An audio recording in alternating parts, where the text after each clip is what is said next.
व्यपेतः पूर्णानन्दाव्ययो यो गुरुरपि परमश्चिन्तयेतं महन्तम् जन्माद्यस्य यतोऽन्वयादितरतश्चार्थेष्वभिज्ञस्वराट् तेने ब्रह्महृदाय आदिकवये मुह्यन्ति यं सूरयः तेजो वारिमृदां यथा विनिमयो यत्र त्रिसर्गो मृषा धाम्ना स्वेन सदा निरस्तकुहकं सत्यं परं धीमहि निगमकल्पतरोर्गलितं फलं शुकमुखादमृतद्रवसंयुतं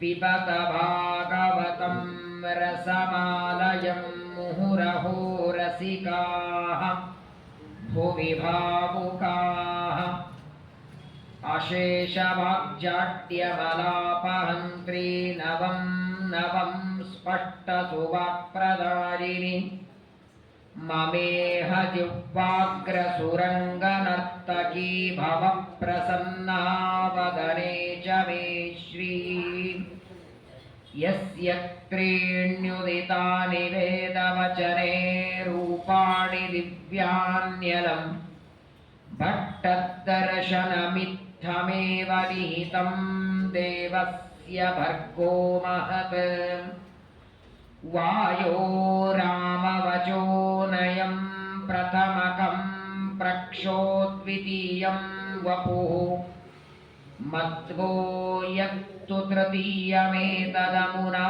ग्रन्थकृतः केशवे नमोऽस्तु तात्विका देवाः विष्णुभक्तिपरायणाः धर्ममार्गे प्रेरयन्तो भवन्तः सर्वदेव हि यस्वानुभावमखिल श्रुतिसारमेकम् अध्यात्मदीपमतितितिर्षतां तमोन्धं संसारिणां करुणयाः पुराणगुह्यं तं व्याससूनुमुपयामि गुरुं मुनीनाम् श्रुतिक्षीराब्धिमामध्यधीमन्दरमहीभृता प्राप्ता न्यायसुधारेण तं जरेन्द्रमहं भजे मूकोऽपि यत्प्रसादेन मुकुन्दशयनायते राजराजायते रिक्तो राघवेन्द्रं तमाश्रये यस्य प्रचण्डतपसा श्रुतिगीतवृत्तिः तुष्टो हरिः किल वशं वदतामवाप श्रीमद्वसन्मतपयोनिधिपूर्णचन्द्रः श्रीविष्णुतीर्थमुनिराट् मुदमातनोतु आपादमौलिपर्यन्तं गुरूणामाकृतिं स्मरेत् तेन विघ्नाः प्रणश्यन्ति सिद्ध्यन्ति च मनोरथाः श्रीगुरुभ्यो नमः सुहृद्दिदृक्षा प्रतिघातमर्मणा स्नेहाद्रुहन्त्यश्रुकलातिविह्वला भवं भवान्यप्रतिपूरुषं वृषा प्रधक्षति वैक्षतजातवेपथुः ಶ್ರೀ ಗುರುಭ್ಯೋ ನಮಃ. ಜ್ಞಾನಿಗಳಾದ ವೈರಾಗ್ಯ ಶಿಖಾಮಣಿಗಳಾದ ವಿಷ್ಣು ತೀರ್ಥರ ಆರಾಧನೆ ಇವತ್ತು ನಾಳೆ ನಾಡಿದ್ದು. ನಮ್ಮ ಮಧ್ವ ಸಿದ್ಧಾಂತದಲ್ಲಿ ವಿಷ್ಣು ತೀರ್ಥರು ಇಬ್ಬರು ಬರ್ತಾರೆ. ಶ್ರೀಮದಾಚಾರ್ಯರ ತಮ್ಮ ಒಬ್ಬರು ವಿಷ್ಣು ತೀರ್ಥರು, ಸುಮಧ್ವಿಜಯದಲ್ಲಿ ಅದರ ಉಲ್ಲೇಖ ಬರ್ತದೆ.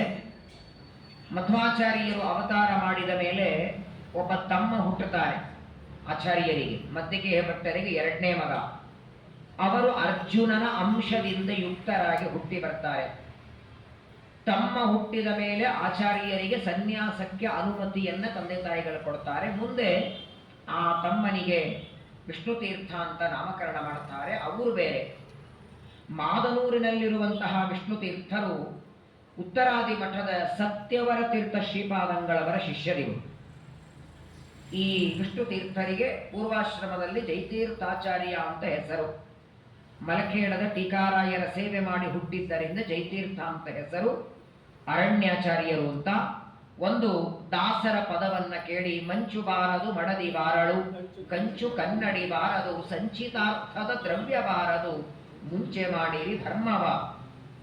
ಒಂದೇ ಒಂದು ದಾಸರ ಪದವನ್ನ ಕೇಳಿ ವೈರಾಗ್ಯವನ್ನ ತಾಳಿ ಸತ್ಯವರ ತೀರ್ಥರಿಂದ ಸನ್ಯಾಸ ಪಡೆದು ವಿಷ್ಣು ತೀರ್ಥರು ಅಂತ ಆಗಿ ಅನೇಕ ಗ್ರಂಥಗಳನ್ನು, ಒಟ್ಟಾರೆ 5 ಭಾಗ ಇದೆ ವಿಷ್ಣು ತೀರ್ಥರ ಗ್ರಂಥಗಳು. ಗದ್ಯ ಭಾಗ ಒಂದು, ಪದ್ಯ ಭಾಗ ಒಂದು, ಸ್ತೋತ್ರ ಭಾಗ ಮತ್ತೊಂದು, ಕೇವಲ ಪರಮಾತ್ಮನ ಗುರುಗಳ ಸ್ತೋತ್ರಗಳು ಇನ್ನೊಂದು. ಕನ್ನಡದಲ್ಲಿ ವಿಷ್ಣು ತೀರ್ಥರ ಗ್ರಂಥ ಪತ್ರದ ರೂಪದಲ್ಲಿ ಗ್ರಂಥ ಬರೆದಿದ್ದಾರೆ, ಯಾರೂ ಕೊಟ್ಟಿಲ್ಲ ಅದನ್ನು. ವಿಷ್ಣು ತೀರ್ಥರ 3 ಪತ್ರ ಬರೆದಿದ್ದಾರೆ. ಒಂದು ಆಜ್ಞಾ ಪತ್ರ, ಒಂದು ಉಪದೇಶ ಪತ್ರ, ಇನ್ನೊಂದು ಸುಖಬೋಧಿನಿ ಅಂತ ಪತ್ರ. ಪ್ರಾತಃ ಕಾಲ 11 ಗಂಟೆಗೆ ಯೂಟ್ಯೂಬಲ್ಲಿ ಪಾಠ ಇರ್ತದೆ, ಕೇಳಿದ್ದೀರಿ. ಆಜ್ಞಾ ಪತ್ರ ವಿಷ್ಣು ತೀರ್ಥರು ನಮ್ಮೆಲ್ಲರಿಗೂ ಆಜ್ಞೆ ಮಾಡಿದ್ದಾರೆ. ಸಾಮಾನ್ಯವಾಗಿ ಗುರುಗಳು ಶಿಷ್ಯರಿಗೆ ಮಾಡುವ ಆಜ್ಞೆ, ಅದನ್ನೇ ಒಂದು ಪತ್ರದ ರೂಪದಲ್ಲಿ ವಿಷ್ಣು ತೀರ್ಥರು ಕೊಟ್ಟಿದ್ದಾರೆ. ಅಂತಹ ತಪಸ್ವಿಗಳಾದ ವಿಷ್ಣು ತೀರ್ಥರ ಆರಾಧನೆ ನಾಳೆಯ ದಿನ ಮಧ್ಯಾರಾಧನೆ. ಅವರ ಚರಿತ್ರೆ, ಅವರ ಒಂದೆರಡು ಮಾತುಗಳನ್ನು ನಾವು ನಾಳೆ ದಿವಸ ತಿಳಿಯೋಣ. ಯಾಕಂದರೆ ವಿಷ್ಣು ತೀರ್ಥರ ಬಗ್ಗೆ ಕೇಳಲೇಬೇಕು. ಅನೇಕ ಜನ ನೀವೆಲ್ಲ ಮಾದ್ನೂರಿಗೆ ಹೋಗಿರ್ತೀರಿ, ಅನೇಕ ಆರಾಧನೆಯಲ್ಲಿ ಹೋಗಿರ್ತೀರಿ, ಅಥವಾ ಇಲ್ಲಿ ಬೆಂಗಳೂರಲ್ಲಿ ಎಲ್ಲೋ ವಿಷ್ಣು ತೀರ್ಥರ ಆರಾಧನೆ ಮಾಡಿದರೆ ಹೋಗಿರ್ತೀರಿ. ಮಹಾತಪಸ್ವಿಗಳು. ವಿಷ್ಣು ತೀರ್ಥರು ಪರಮಾತ್ಮನ ಮುಂದೆ ನೈವೇದ್ಯವನ್ನ ಮಾಡೋದಕ್ಕೆ ಪದಾರ್ಥಗಳೆಲ್ಲ ಇಟ್ಟು ದೇವರಿಗೆ ಪ್ರಾರ್ಥನೆ ಮಾಡಿದರಂತೆ. ಇದೆಲ್ಲ ಪದಾರ್ಥವನ್ನ ನೀನು ಸ್ವೀಕಾರ ಮಾಡುವಂತ ಕಣ್ಣು ಮುಚ್ಚಿದರೆ, ಕೇವಲ ಕಣ್ಣು ಮುಚ್ಚಿ ತೆಗೆಯೋದ್ರೊಳಗೆ ಪದಾರ್ಥಗಳೆಲ್ಲ ಮಾಯಾಗಿ ಹೋಗಿತ್ತು. ಪ್ರತ್ಯಕ್ಷವಾಗಿ ಭಗವಂತನನ್ನು ಉಣಿಸಿದ ವ್ಯಕ್ತಿಗಳು ವಿಷ್ಣು ತೀರ್ಥ. ನಾವು ಊಟ ಮಾಡಿಸಿದ್ರೆ ಮಕ್ಕಳೇ ತಿನ್ನಲ್ಲ, ದೇವರಿಗೆ ತಿನ್ನೋದೆಲ್ಲಿಂದ ಅಲ್ವಾ? ಅವನು ತಿನ್ನಲ್ಲ ಅನ್ನೋ ಗ್ಯಾರಂಟಿ ಮೇಲೆ ನೈವೇದ್ಯ ಇಟ್ಟಿರ್ತೀವಿ ನಾವು. ತಪಸ್ವಿಗಳು ಬದರಿ ಯಾತ್ರೆಗೆ ಹೋದಾಗ ಸರ್ಪ ರೂಪದಲ್ಲಿ ಟೀಕಾರಾಯರು ಕಾಣಿಸ್ತಾರೆ. ವಿಷ್ಣು ತೀರ್ಥರಿಗೆ ಇನ್ನೂ ಆಶ್ರಮ ಆಗಿರಲಿಲ್ಲ. ಯಾತ್ರೆಗೆ ಹೊರಟಿದ್ದೇನೆ ಅಂತ ನಮಸ್ಕಾರ ಮಾಡ್ತಾರೆ. ಆ ಸರ್ಪ ರೂಪದಲ್ಲಿ ಮಾತಾಡ್ತಾರೆ, ಬರೇ ಯಾತ್ರೆ ಮಾಡಿ ಲಾಭ ಇಲ್ಲ, ಪಾಠ ಪ್ರವಚನ ಮಾಡು, ಗ್ರಂಥಗಳನ್ನು ಬರಿ ಅಂತ ಟೀಕಾರಾಯರ ಅನುಗ್ರಹ ಮಾಡುತ್ತಾರೆ. ಅನಂತರದಲ್ಲಿ ಸನ್ಯಾಸ ತಗೊಂಡು ಗ್ರಂಥವನ್ನು ಬರೀತಾರೆ. ದೊಡ್ಡ ಜ್ಞಾನಿಗಳು. ವಿಶೇಷವಾಗಿ ಅವರ ಆರಾಧನೆ ನಾಳೆ ದಿನ ವಿಷ್ಣು ತೀರ್ಥರ ಚರಿತ್ರೆಯನ್ನು ಶ್ರವಣ ಮಾಡೋಣ. ನಾಳೆಗೆ ಇನ್ನೊಂದು ವಿಶೇಷವಾದದ್ದು, ಮನೋನಿಯಾಮಕರಾದ ಪರಮಾತ್ಮನ ಅಚ್ಚುಮೆಚ್ಚಿನ ಮಕ್ಕಳು, ಸಕಲ ದೇವತೆಗಳಿಗೆ ಗುರುಗಳು. ಒಂದು ಬಾರಿ ಶುಕಾಚಾರ್ಯರು ಭಾಗವತ ಹೇಳುವಾಗ ದೇವತೆಗಳು ಬಂದ್ರಂತೆ ಸ್ವರ್ಗಲೋಕದಿಂದ. ಅಮೃತದ ಕಲಶವನ್ನ ತಲೆಯ ಮೇಲೆ ತುಂಬಿಕೊಂಡು ಬಂದ್ರಂತೆ. ಎಲ್ಲಿಗೆ? ಶುಕಸ್ಥಳಕ್ಕೆ. ಯಾವ ಗಂಗಾ ನದಿಯ ದಂಡೆಯಲ್ಲಿ ಪರೀಕ್ಷಿತರಿಗೆ ಶುಕಾಚಾರ್ಯ ಭಾಗವತ ಹೇಳುತ್ತಿದ್ದಾರೆ. ಎಲ್ಲ ಇಂದ್ರ, ಚಂದ್ರ, ಕಾಮ, ರುದ್ರ, ಗರುಡ, ಎಲ್ಲ ದೇವತೆಗಳು ಅಮೃತದ ಕಲಶ, ಬಂಗಾರದ ಕಲಶದಲ್ಲಿ ಅಮೃತ ತುಂಬಿಕೊಂಡು ಶುಕಾಚಾರ್ಯ ಮುಂದೆ ತಂದಿಟ್ರಂತೆ.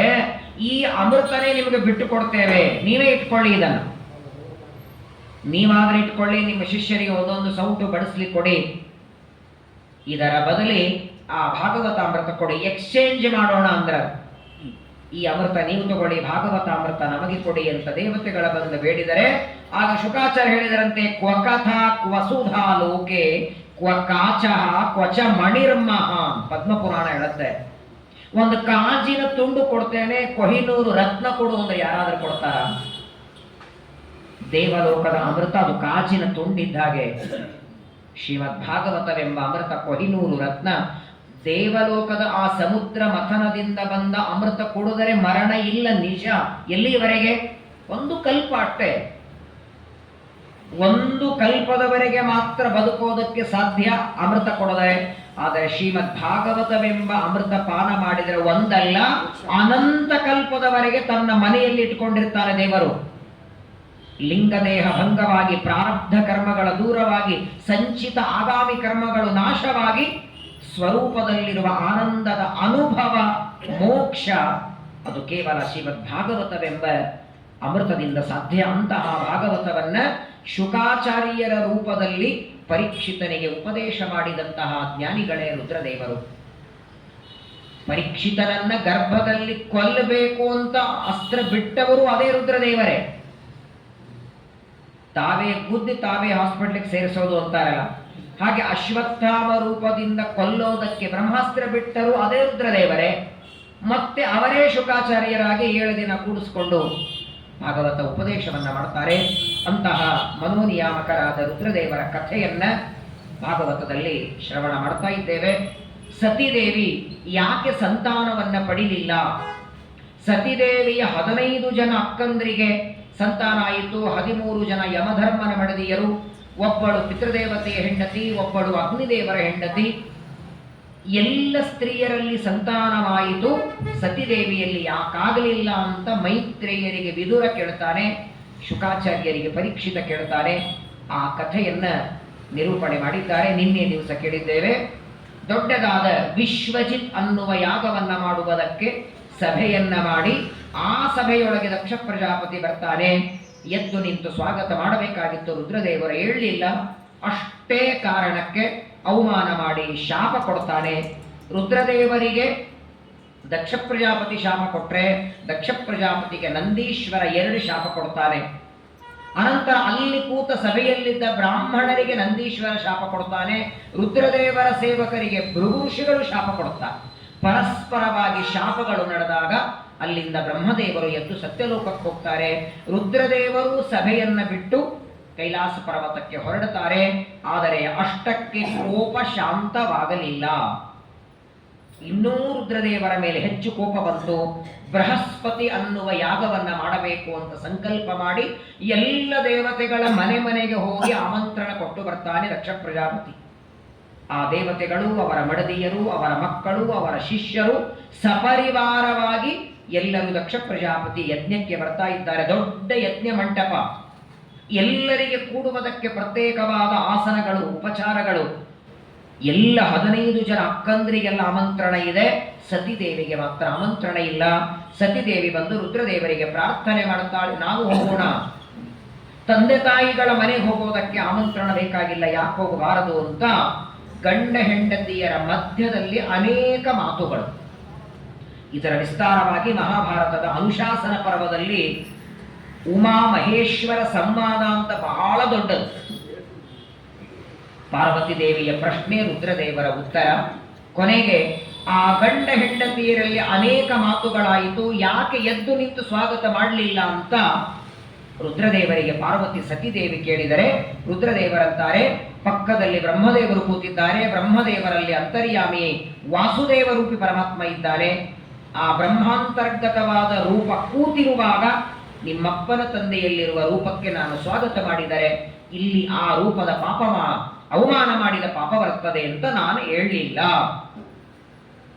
ಇಷ್ಟು ಮಾತುಗಳು ಗಂಡ ಹೆಂಡತಿಯರ ಮಧ್ಯದಲ್ಲಿ ನಡೆಯಿತು.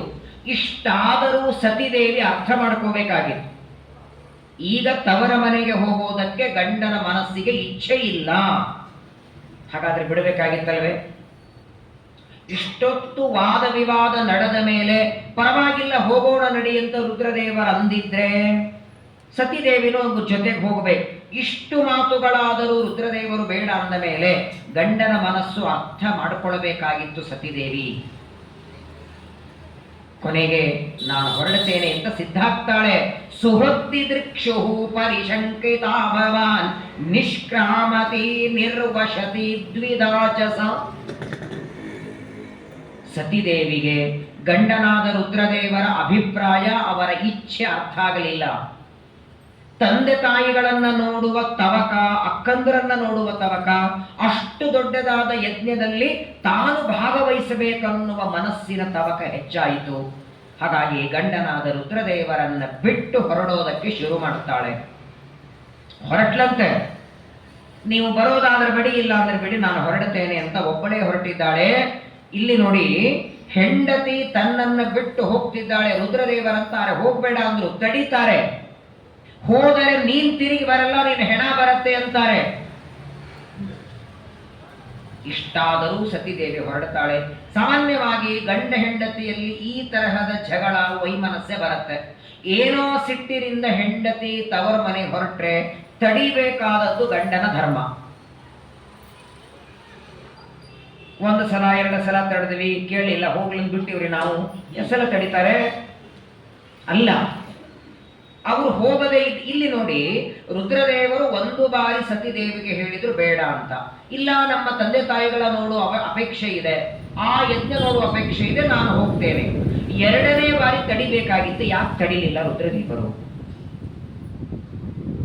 ಸತಿದೇವಿ ಅಲ್ಲಿ ಹೋದ ಮೇಲೆ ಅವಳು ದೇಹ ಬಿಡ್ತಾಳೆ, ಅದು ಮುನ್ಸೂಚನೆ ಇವರಿಗೆ ಗೊತ್ತಿತ್ತೋ ಇಲ್ಲೋ? ಯಾರಿಗೆ? ಹಾಗಾದರೆ ಅಲ್ಲಿ ಹೋದ ಮೇಲೆ ಹೆಂಡತಿ ಸಾಯ್ತಾಳೆ ಅಂತ ಗೊತ್ತಿದ್ರೆ ಇಲ್ಲೇ ಅವರು ತಡೆದು ಬಿಟ್ಟಿದ್ದೀಗ ನಮ್ಮ ಹೆಂಡದ್ರ ಮುಂದೆ ಏನಾಗ್ತಾರೋ ಗೊತ್ತಿಲ್ಲ. ಅಕಸ್ಮಾತ್ ಆಗಿ ನಮ್ಮ ಹೆಂಡತಿ ನಾವು ಬೇಡ ಅಂತ ಹೋದ್ರು ಅವ್ರು ಸಾಯ್ತಾರೆ ಅಂತ ಗೊತ್ತಿದ್ರೆ ಏನ್ ಮಾಡ್ತೀರಿ? ಏನ್ ಅನರ್ಥ ಆಗೋದಿದೆ ಅಂತ ಗೊತ್ತಿಲ್ಲ, ಅದಕ್ಕೆ ನಾವು ಬಹಳ ತಡಿಲಿಕ್ಕೆ ಹೋಗಲ್ಲ, ಹೋಗಿ ಬಾ ಅಂತೀವಿ. ಆದ್ರೆ ರುದ್ರದೇವರದ್ದು ಹಾಗಲ್ಲ. ಹೆಂಡತಿ ತವರು ಮನೆಗೆ ಹೋದರೆ ಅಲ್ಲಿ ಆಗುವ ಅವಮಾನದಿಂದ ಯಜ್ಞ ಮಂಟಪದಲ್ಲೇ ದೇಹ ಬಿಡ್ತಾಳೆ ಅಂತ ಮೊದಲೇ ಗೊತ್ತಿದ್ದಾಗ ತಡಿಬೇಕಾಗಿತ್ತು. ರುದ್ರದೇವರು ಯಾಕೆ ತಡಿಲಿಲ್ಲ? ಯಾಕೆ ತಡಿಲಿಲ್ಲ? ನಿಜವಾದ ಕಾರಣ ಏನು ಹೇಳಿ? ತಮ್ಮ ಹೆಂಡತಿ ಮಾತು ಕೇಳೋದಿಲ್ಲ ಅಂತ ತಡಿಲಿಲ್ವೋ, ಅಥವಾ ಹೊರಟಿದ್ದಾಳೆ ಹೋಗ್ಲಿ ಬಿಡು ಏನಾಗತ್ತೆ ನೋಡೋಣ ಅಂತ ಹೀಗೆ ತಡಿಲಿಲ್ವೋ, ಅಥವಾ ಅವಳು ಸಾಯ್ಬೇಕನ್ನೋದೇ ರುದ್ರದೇವರ ಇಚ್ಛೆ ಇತ್ತು? ಯಾಕಂದ್ರೆ ಅವಳು ಸಾಯ್ತಾಳೆ ಅಂತ ನಿಶ್ಚಯ ಇತ್ತು ಇವರಿಗೆ. ಸಾಯಲೇ ಇಲ್ಲ ಅಂದ್ರೆ ಮತ್ತೆ ಹುಟ್ಟೋ ಅವಶ್ಯಕತೆನೇ ಇಲ್ಲಲ್ಲ. ಸತ್ತ ಮೇಲೆ ಪಾರ್ವತಿಯಾಗಿ ಹುಟ್ಟಿ ಮತ್ತೆ ರುದ್ರದೇವರ ಮದುವೆ ಸಾಯಲೇ ಇಲ್ಲ ಅಂದ್ರೆ ಕೊನೆಯವರೆಗೆ ಸತಿದೇವಿನೇ ಮದುವೆ ದಂಪತಿ ಜೀವನ ಮಾಡ್ತಿದ್ರು. ಯಾಕೆ ತಡಿಲಿಲ್ಲ ಗೊತ್ತಾ? ನೋಡಿ, ಅಕಸ್ಮಾತ್ ಆಗಿ ರುದ್ರದೇವರು ತಡೆದಿದ್ರು ಅಂತ ಇಟ್ಕೊಳ್ಳಿ, ಏನಾಗ್ತಿತ್ತು ಮುಂದೆ?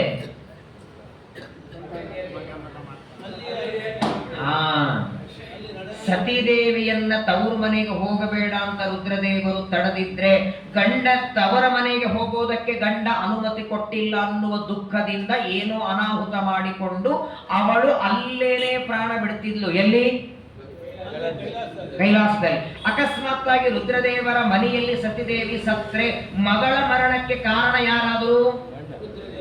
ಆ ವಾರ್ತೆ ಹಳೆಯ ಅಕಸ್ಮಾತ್ ಮಾವನಿಗೆ ಗೊತ್ತಾಗ ಮೊದಲೇ ಉರಿತಿದ್ದಾನೆ. ಮೊದಲೇ ರುದ್ರದೇವರ ಮೇಲೆ ಪ್ರಚಂಡ ಕೋಪ ಇದೆ. ನನ್ನ ಮಗಳನ್ನ ತಡೆ ಹಿಡಿದು ನನ್ನ ಮಗಳನ್ನ ತವರು ಮನೆಗೆ ಕಳಿಸದೆ ಏನೋ ತೊಂದರೆ ಕೊಟ್ಟು ಹಳೆಯ ಮಗಳನ್ನ ಕೊಂದಾಕಿದ. ಒಬ್ಬ ವ್ಯಕ್ತಿ ಮೇಲೆ ಸಿಟ್ಟಿತ್ತು ಅಂತ ಇಟ್ಕೊಳ್ಳಿ, ಸಣ್ಣದೇ ತಪ್ಪು ಮಾಡಿರ್ಲಿ, ಅತಿ ಸಣ್ಣ ತಪ್ಪು ಚಿತ್ರಾವತಿಳುವಾಗಿ ನೋಡಿ ಎಷ್ಟು ಅನ್ನ ಚೆಲ್ಲರೋ ಅದು ಬಿಡ್ತಾನಿವ.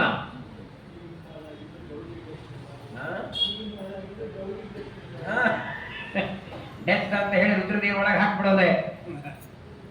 ಹಾಗಾದರೆ ನೋಡಿ, ರುದ್ರದೇವರು ವಿಚಾರ ಮಾಡಿದರಂತೆ, ನಾನ್ ತಡೆದರೆ ತವರ ಮನೆಗೆ ಹೋಗೋದಕ್ಕೆ ತಡೆದದ್ದರಿಂದ ಅವಮಾನ ಮಾಡಿಕೊಂಡು ಏನೋ ಮಾಡಿಕೊಂಡು ಇಲ್ಲೇ ಮರಣ ಹೊಂದಿದರೆ ಅವಳ ಮರಣಕ್ಕೆ ನಾನೇ ಜವಾಬ್ದಾರಿ ಅಂತ ನನ್ನ ಮಾವ ತಪ್ಪು ತಿಳ್ಕೊಳ್ತಾರೆ. ತಿಳ್ಕೊಳ್ಳಿ ಏನಾಗೋದಿದೆ?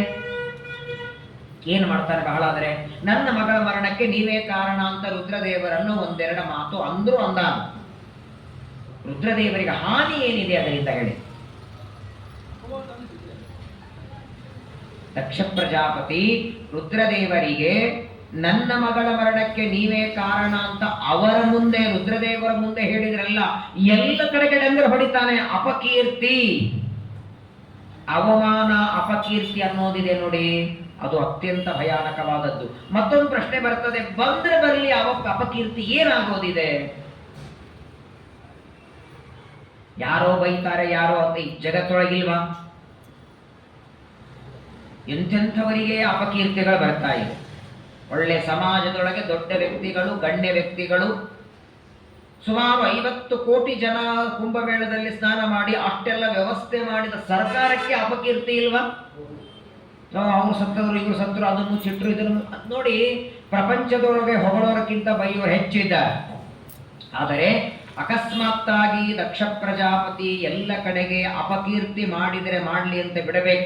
ಅಪಕೀರ್ತಿ ಮಾಡೋಣದರಿಂದ ಹೆಚ್ಚು ಪಾಪ ಸಂಪಾದನೆ ಯಾರಿಗಾಗತ್ತೆ? ದಕ್ಷ ಪ್ರಜಾಪತಿಗೆ ಅಷ್ಟು ಪಾಪ ಸಂಪಾದನೆ ತನ್ನ ಮಾವ ಮಾಡೋದು ಬೇಡ ಅಂತ ರುದ್ರದೇವರ ಅಪೇಕ್ಷೆ. ದೇವತೆಗಳಲ್ಲಿ ಒಂದು ಗುಣ ಇರುತ್ತೆ ನೋಡಿ, ತಾತ್ಕಾಲಿಕವಾಗಿ ಯಾರು ಎಷ್ಟೇ ದ್ವೇಷ ಮಾಡಲಿ ಸಿಟ್ಟು ಮಾಡಲಿ ಅವರ ಮೂಲ ರೂಪ ನೋಡಿ ಪ್ರೀತಿ ಮಾಡ್ತಿರ್ತಾರೆ. ದಕ್ಷ ಪ್ರಜಾಪತಿ ಈಗ ರುದ್ರದೇವರನ್ನ ಬೈದು ನಿಂದೆ ಮಾಡಿ ನೂರಾರು ಸಾವಿರಾರು ಜನರ ಮಧ್ಯದಲ್ಲಿ ಅವಮಾನ ಮಾಡಿದರೂ ಅವನು ಹೆಚ್ಚು ಪಾಪಕ್ಕೆ ಗುರಿಯಾಗುವುದು ಬೇಡ, ಇದು ಒಳಗಿನ ಕಳಕಳಿ ಅನ್ನೋದಕ್ಕಾಗಿ ಸತಿದೇವಿ ಅಲ್ಲಿ ಹೋದ. ಹಾಗಾದರೆ ಇಲ್ಲೇ ತಡದ ಹಿಡಿದರೆ ಇಲ್ಲಿ ಮರಣ ಹೊಂದ್ತಾಳೆ, ಅಲ್ಲಿ ಹೋದ್ಮೇಲಂತೂ ಸಾಯೋಳೆ ಅಲ್ಲ. ಅಲ್ಲಿ ಹೋದ ಮೇಲೆ ಸತ್ರ ಅದಕ್ಕೆ ಜವಾಬ್ದಾರಿಗಳು ಯಾರು? ದಕ್ಷ ಪ್ರಜಾಪತಿ ಜವಾಬ್ದಾರಿಯಾದ. ಸರಿ, ಅಲ್ಲಿ ಹೋದ ಮೇಲೆ ಸತಿದೇವಿ ದೇಹತ್ಯಾಗ ಮಾಡಿದ್ದರಿಂದ ದಕ್ಷ ಪ್ರಜಾಪತಿ ಜವಾಬ್ದಾರಿಯಾದ. ಅಷ್ಟರಿಂದ ರುದ್ರದೇವರಿಗೆ ಏನಾಯ್ತು? ಏನಾಯ್ತು ದೊಡ್ಡದು ಅಂದ್ರೆ, ಮಗಳ ಮರಣಕ್ಕೆ ಕಾರಣವಾದ ಮೇಲಾದರೂ ನಾನು ಮಾಡಿದ ತಪ್ಪು ಅಂತ ಅನಿಸ್ತೋ ಇಲ್ಲೋ ಅವನಿಗೆ? ಅದು ಅನಿಸ್ಬೇಕಾಗಿತ್ತು. ಜ್ಞಾನಿಗಳ ದ್ರೋಹ, ದೊಡ್ಡವರ ನಿಂದೆ, ಅತೀ ಸಣ್ಣ ಕಾರಣ ಸಭಾಮಂಟಪಕ್ಕೆ ನಾನು ಬಂದಾಗ ಎದ್ದು ನಿಂತು ಸ್ವಾಗತ ಮಾಡಿಲ್ಲ ಅನ್ನುವ ಒಂದು ಸಿಟ್ಟು ಕೊನೆಗೆ ಬಂದದ್ದಲ್ಲಿ ಎಂಥ ತಪ್ಪ ಮಾಡಿದೆ. ಆ ತಪ್ಪಿನ ಅರಿವು ಅವನಿಗೆ ಯಾವಾಗ ಆಗತ್ತೆ? ಕಣ್ಣು ಮುಂದೆ ಮಗಳು ಸತ್ರೆ. ಇಲ್ಲಿ ಸತ್ರೆ ಅವಮಾನ ಅಪಕೀರ್ತಿ ನನಗೆ ಕೊಡ್ತಾನೆ, ಅಪಕೀರ್ತಿಯಿಂದ ಪಾಪ ಸಂಪಾದನೆ ಹೆಚ್ಚಾಗತ್ತೆ. ಅಲ್ಲೇ ಸತ್ರೆ ಮಗಳ ಮರಣಕ್ಕೂ ಕಾರಣ, ಜೊತೆಗೆ ಆ ಮಗಳ ಮರಣ ಕಣ್ಣು ಮುಂದೆ ಆದದ್ದಕ್ಕೆ ದಕ್ಷ ಪ್ರಜಾಪತಿಗೆ ಪಶ್ಚಾತ್ತಾಪವಾಗಿ ಅವತ್ತಿನಿಂದ ದೊಡ್ಡವರ ನಿಂದೆ ಮಾಡೋದು ಬಿಡ್ತಾನೆ, ಸದಾಚಾರಿಯಾಗ್ತಾನೆ, ಸಾತ್ವಿಕನಾಗ್ತಾನೆ ಅನ್ನುವ ವಿಚಾರಗಳೆಲ್ಲ ಮನಸ್ಸಿನಲ್ಲಿಟ್ಟುಕೊಂಡು ರುದ್ರದೇವರು ಹೆಂಡತಿಯನ್ನ ತಡಿಲಿಲ್ಲ. ಹೋಗಿ ಬಾ ಸತಿದೇವಿ ಹೊರಟಿದ್ದಾಳೆ. ಆದರೆ ಏನಿದ್ರು ಒಳಗೊಂದು ಮನಸ್ಸೊಳಗೆ ಇರ್ತದಲ್ವೇ, ಒಬ್ಬಳೇ ಹೊರಟಿದ್ದಾಳೆ, ಕೈಲಾಸದಿಂದ ಭೂಲೋಕಕ್ಕೆ ಬರಬೇಕು. ಯಾಕಂದ್ರೆ ತಂದೆ ದಕ್ಷ ಪ್ರಜಾಪತಿ ಯಜ್ಞ ಮಾಡ್ತಾ ಇರೋದು ಭೂಮಿಯಲ್ಲಿ, ಇವಳು ಕೈಲಾಸ ಲೋಕದಿಂದ ಅಷ್ಟು ದೂರದಿಂದ ಯಜ್ಞ ಮಂಟಪಕ್ಕೆ ಒಬ್ಬಳೇ ಹೋಗೋದು ಬೇಡ ಅಂತ ತಮ್ಮ ಸೇವಕರನ್ನ ಜೊತೆ ಕಳಿಸಿದ್ರ. ಒಂದ್ 3 ಜನ ಜೊತೆಗೆ ಹೋಗ್ರಪ್ಪ ನೀವು. ಸರಿ ಅಂತ ಸತಿದೇವಿ ಹೊರಟಿದ್ದಾಳೆ. ದಾರಿಯಲ್ಲಿ ಬರುವಾಗ ಕೈಲಾಸ ಪರ್ವತದಿಂದ ಯಜ್ಞ ಮಂಟಪಕ್ಕೆ ಬರುವಾಗ ವಿಚಾರ ಮಾಡ್ತಾ ಬರ್ತಾಳೆ. ದೊಡ್ಡ ಮಂಟಪ ಇರ್ತದೆ, ನಮ್ಮ ತಂದೆ ಕೂತಿರ್ತಾರೆ, ತಾಯಿ ಕೂತಿರ್ತಾರೆ, 15 ಜನ ಅಕ್ಕಂದರು ಕೂತಿರ್ತಾರೆ, ನಮ್ಮ ಬಂಧು ಬಳಗ ಎಲ್ಲ ಇರುತ್ತೆ. ನನಗೋಸ್ಕರ ಒಂದು ಮಣಿ ಮೇಲೆ ಹಾಕಿರ್ತಾರೆ. 15 ಜನರ ಅಕ್ಕಂದರ ಕೆಳಗೆ ಸಣ್ಣವು ತಂಗಿ ನಾನು. ಆದರೆ ಯೋಗ್ಯತೆಯಲ್ಲಿ ರುದ್ರದೇವರ ಕೈ ಹಿಡಿದದ್ದಕ್ಕೆ ಕೊನೆಯವಳಾದರೂ ಯೋಗ್ಯತೆಯಲ್ಲಿ ನನಗೆ ದೊಡ್ಡ ಸ್ಥಾನ ಇಟ್ಟಿರ್ತಾರೆ. ನಾನು ಮಂಟಪಕ್ಕೆ ಹೋದರೆ ಸಾಕು, ತಂದೆ ತಾಯಿಗಳ ಓಡಿ ಬರ್ತಾರೆ, ಅದರ ಗೌರವ ಸ್ವಾಗತ ಮಾಡ್ತಾರೆ. ಏನೇನೋ ವಿಚಾರ ಮಾಡ್ತಾ ಮಾಡ್ತಾ ಯಜ್ಞ ಮಂಟಪಕ್ಕೆ ಬರ್ತಾಳೆ. ತಾಂ ಸಾರಿ ಕಾಮ ಕುಡದರ್ಪಣಾಂಬುಜೈಹಿ ಶ್ವೇತಾತ ಪತ್ರೌ ವ್ಯಜನಸ್ಕ್ರಗಾದಿಭಿ. ಏನೇನು ವಿಚಾರ ಮಾಡ್ತಾ ಮಾಡ್ತಾ ಯಜ್ಞ ಮಂಟಪಕ್ಕೆ ಸತಿದೇವಿ ಬರ್ತಾಳೆ. ಆ ಮಂಟಪದ ಬಾಗಲ ಮುಂದೆ ಬಂದು ನಿಂತಿರ್ತಾರೆ. ದಕ್ಷ ಪ್ರಜಾಪತಿ ನೋಡ್ತಾನೆ, ಮಗಳ ಬಂದದ್ದು ನೋಡಿ ಮುಖ ತಿರುಗಿಸಿಬಿಟ್ಟ. ಕರೆಯೋದು ಬಿಡಿ, ಒಳಗೆ ಬಾ ಅಂತ ಕರೆಯೋದು ಆದರ ಗೌರವ ಅಂತೂ ಇಲ್ಲ. ಮಗಳ ಬಂದದ್ದಕ್ಕೆ ಮುಖದಲ್ಲಿ ಆನಂದನೂ ಕಾಣಲಿಲ್ಲ.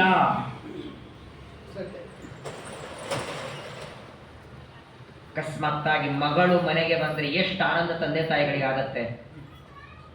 ಅದು ಹೇಗೆ ಇರಲಿ, ಬೆಂಗಳೂರಲ್ಲೇ ಇರಲಿ, ಮೈಸೂರಲ್ಲೇ ಇರಲಿ, ಎಲ್ಲೋ ಇರಲಿ, ಅಂತೂ ತನ್ನ ಮಗಳು ಮದುವೆ ಮಾಡಿಕೊಟ್ಟ ಮೇಲೆ ಗಂಡನಿಂದ ಮನೆಗೆ ಬಂದಾಕ್ಷಣ ಅನೇಕ ಏನಿದ್ರು ಹೆತ್ತ ಕರಳಿರತ್ತಲ್ಲ, ತಂದೆ ಆದರೇನು, ತಾಯಿ ಆದರೇನು. ಆದರೆ ನೋಡಿ, ದಕ್ಷ ಪ್ರಜಾಪತಿಗೆ ಸಿಟ್ಟು ಹೆಚ್ಚಾಯಿತು.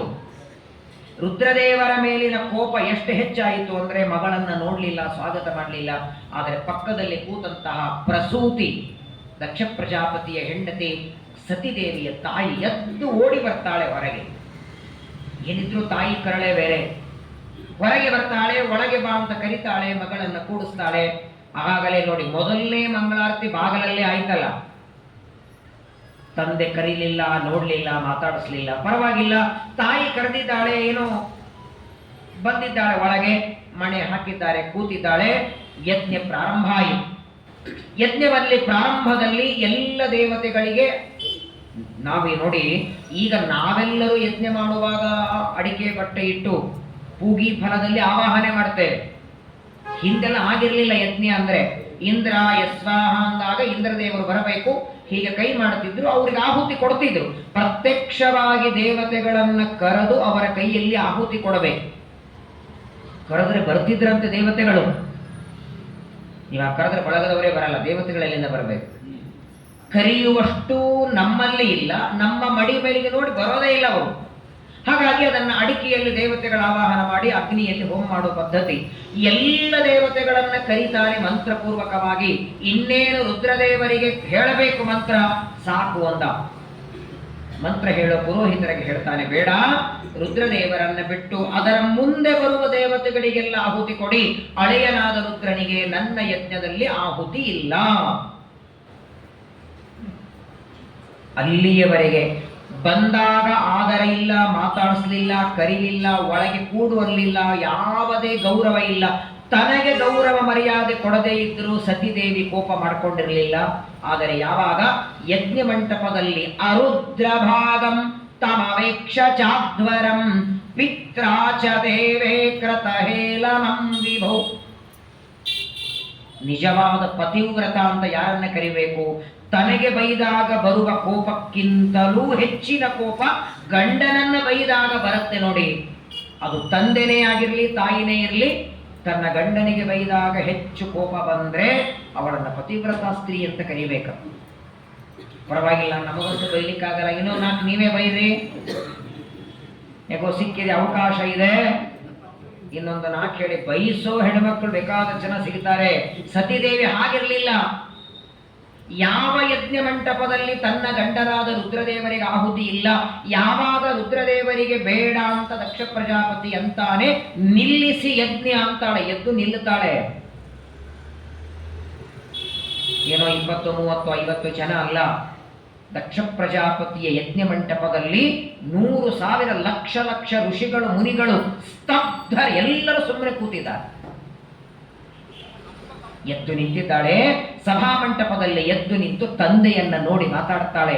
ಅವತ್ತಿನವರೆಗೆ ಏಕವಚನದಿಂದಲ್ಲ, ಮುಖ ಕೊಟ್ಟು ತಂದೆಯನ್ನ ಮಾತಾಡಿರಲಿಲ್ಲ ಸತಿದೇವಿ.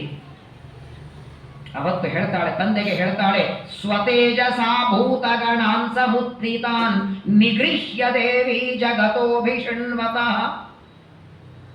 ಸಾಮಾನ್ಯವಾಗಿ ದೇವತೆಗಳಿಗೆ ಕೋಪ ಬರಲ್ಲ. ಕೋಪ ಯಾವಾಗಲೂ ತಮೋಗುಣದಿಂದ ಬರೋದು. ತಮೋಗುಣ ದೇವತೆಗಳಲ್ಲಿ ಇಲ್ಲೇ ಇಲ್ಲ. ಆದರೆ ಕೆಲವು ಬಾರಿ ದೇವತೆಗಳು ಕೋಪ ಬಂದಂತೆ ತೋರಿಸ್ಬೇಕಾಗತ್ತೆ. ಈಗ ನೋಡಿ, ತಂದೆಯ ಮೇಲೆ ಮಗಳಿಗೆ ಕೋಪ ಬಂದಿದೆ.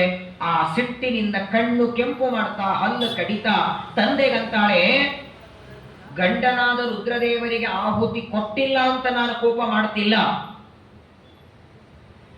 ನೀನೊಂದು ಮರ್ತಿದ್ದಿ ಅಂತ ತಂದೆಗಂತಾಳೆ. ನನಗೆ ಅವರು ಗಂಡಾಗೋದಕ್ಕಿಂತ ಮೊದಲು ಅವರೊಬ್ಬ ತತ್ವಾಭಿಮಾನಿ ದೇವತೆ, ಮನೋನಿಯಾಮಕರು. ಇದೇ ರುದ್ರದೇವರೇ ಮುಂದಿನ ಕಲ್ಪದಲ್ಲಿ ಶೇಷದೇವರಾಗೋರಿದ್ದಾರೆ. ಕೃತ್ತಿವಾಸನೆ ಹಿಂದೆ ನೀ 40 ಕಲ್ಪ ಸಮೀರನಲ್ಲಿ ಶಿಷ್ಯತ್ವ ವಹಿಸಿ ಅಖಿಲಾಗಮರ್ಥಗಳೋದಿ ಜಲದಿಯೊಳು 10 ಕಲ್ಪದಿ ತಪವಗೈದು ಆದಿತ್ಯರೊಳಗೆ ಉತ್ತಮ ನೆನೆಸಿ ಅದರ ಮುಂದಿನ ಜನ್ಮದಲ್ಲಿ ಪುರುಷೋತ್ತಮನ ಪರ್ಯಂಕ ಹಾಸಿಗೆ ಪದವೈದಿದೆಯೋ ಮಹಾದೇವ.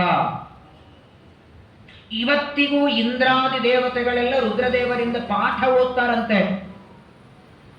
ದೇವತೆಗಳಿಗೆ ಗುರುಗಳಾದವರು, ಭಗವಂತನ ಅಚ್ಚುಮೆಚ್ಚಿನ ಭಕ್ತರು, ಅತ್ಯಂತ ಎತ್ತರದ 5ನೇ ಕಕ್ಷಾದಲ್ಲಿರುವ ದೊಡ್ಡ ಸ್ಥಾನದಲ್ಲಿರುವ ಮನೋನಿಯಾಮಕ ರುದ್ರದೇವರನ್ನ ಇಷ್ಟು ಅವಮಾನ ಮಾಡ್ತಾ ಇದ್ದಿ. ನನ್ನ ಗಂಡ ಅಂತ ಕೋಪ ಬರ್ತಿಲ್ಲ, ಒಬ್ಬ ದೇವತೆಯನ್ನ ಅವಹೇಳನ ಮಾಡ್ತಿದ್ದಿ, ಈ ಯಜ್ಞಕ್ಕೆ ಧಿಕ್ಕಾರ ಇರಲಿ ಅಂತ ಬೈತಾ.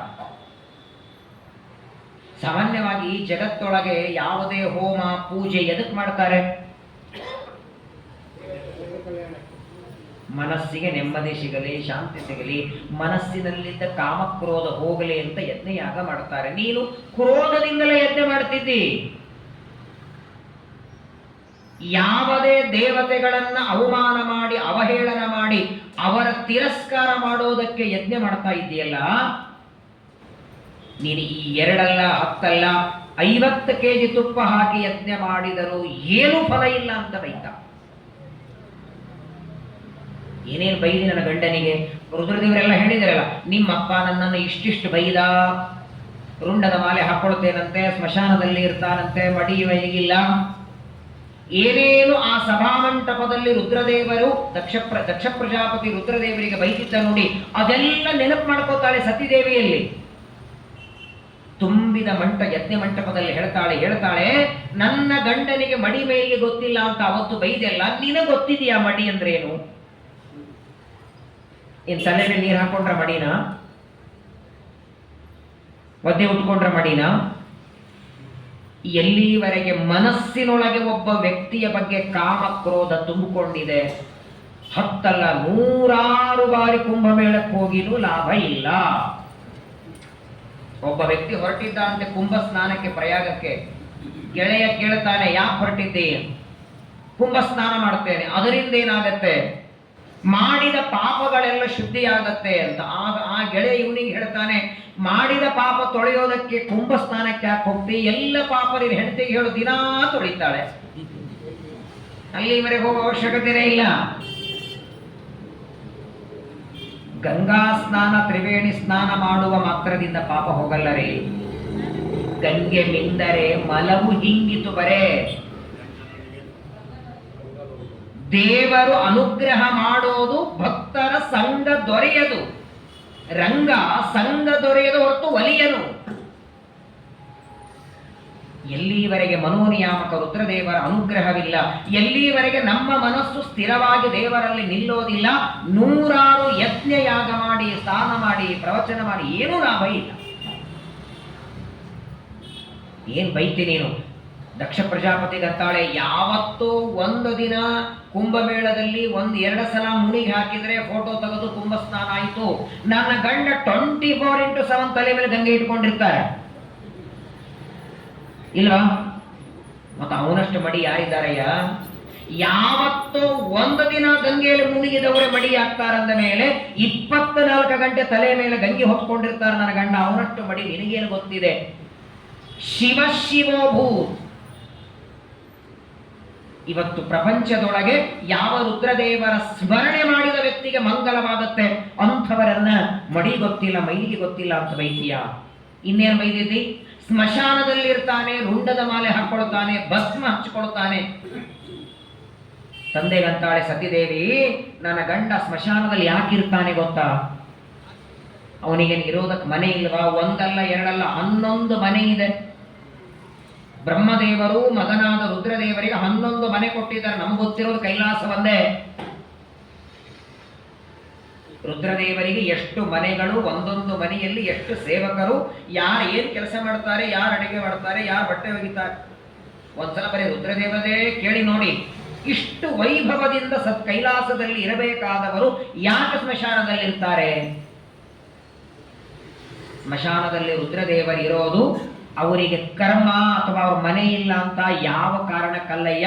ಅಲ್ಲಿ ಇದ್ದು ನಮ್ಮ ಉದ್ದೇಶಕ್ಕಾಗಿ, ನಮ್ಮ ಮೇಲೆ ಅನುಗ್ರಹ ಮಾಡೋದಕ್ಕಾಗಿ. ಇದು ಬಹಳ ಜನರಿಗೆ ಗೊತ್ತಿಲ್ಲ. ಇವತ್ತು ನೋಡಿ, ಸ್ಮಶಾನಕ್ಕೆ ಹೆಸರೇ ರುದ್ರಭೂಮಿ. ರುದ್ರದೇವರು ಸ್ಮಶಾನದಲ್ಲಿ ಇರೋದು ಕೇವಲ ಕೇವಲ ಕೇವಲ ನಮ್ಮ ಮಾನವರ ಮೇಲೆ ಮಾಡುವ ಅನುಗ್ರಹ. ಈಗ ನೋಡಿ, ನಾವು ಯಜ್ಞಯಾಗ ಮಾಡುವಾಗ ಎಳ್ಳು ತುಪ್ಪ ಆಹುತಿ ಹಾಕ್ತೀವಲ್ಲ, ಆಹುತಿ ಹಾಕುವ ಆ ತುಪ್ಪ ಎಳ್ಳು ಎಷ್ಟು ದಿನ ಮೊದಲು ತಂದಿರಬೇಕು? ವಾಸ್ತವಿಕವಾಗಿ ಆಹುತಿ ಹಾಕುವ ಪದಾರ್ಥ ಅವತ್ತೇ ಭೂಮಿಯಿಂದ ಬಂದಿರಬೇಕು. ರಾಶಿ ಮಾಡಿದ್ದನ್ನೇ ಆಗಿದ್ದಾಗ ಹೋಮ ಮಾಡಬೇಕಂತಿದೆ. ನಮ್ಮ ಮನೆಯೊಳಗೆ ಎಳ್ಳು ಎಷ್ಟು ಅಂತಿರ್ತದೆ?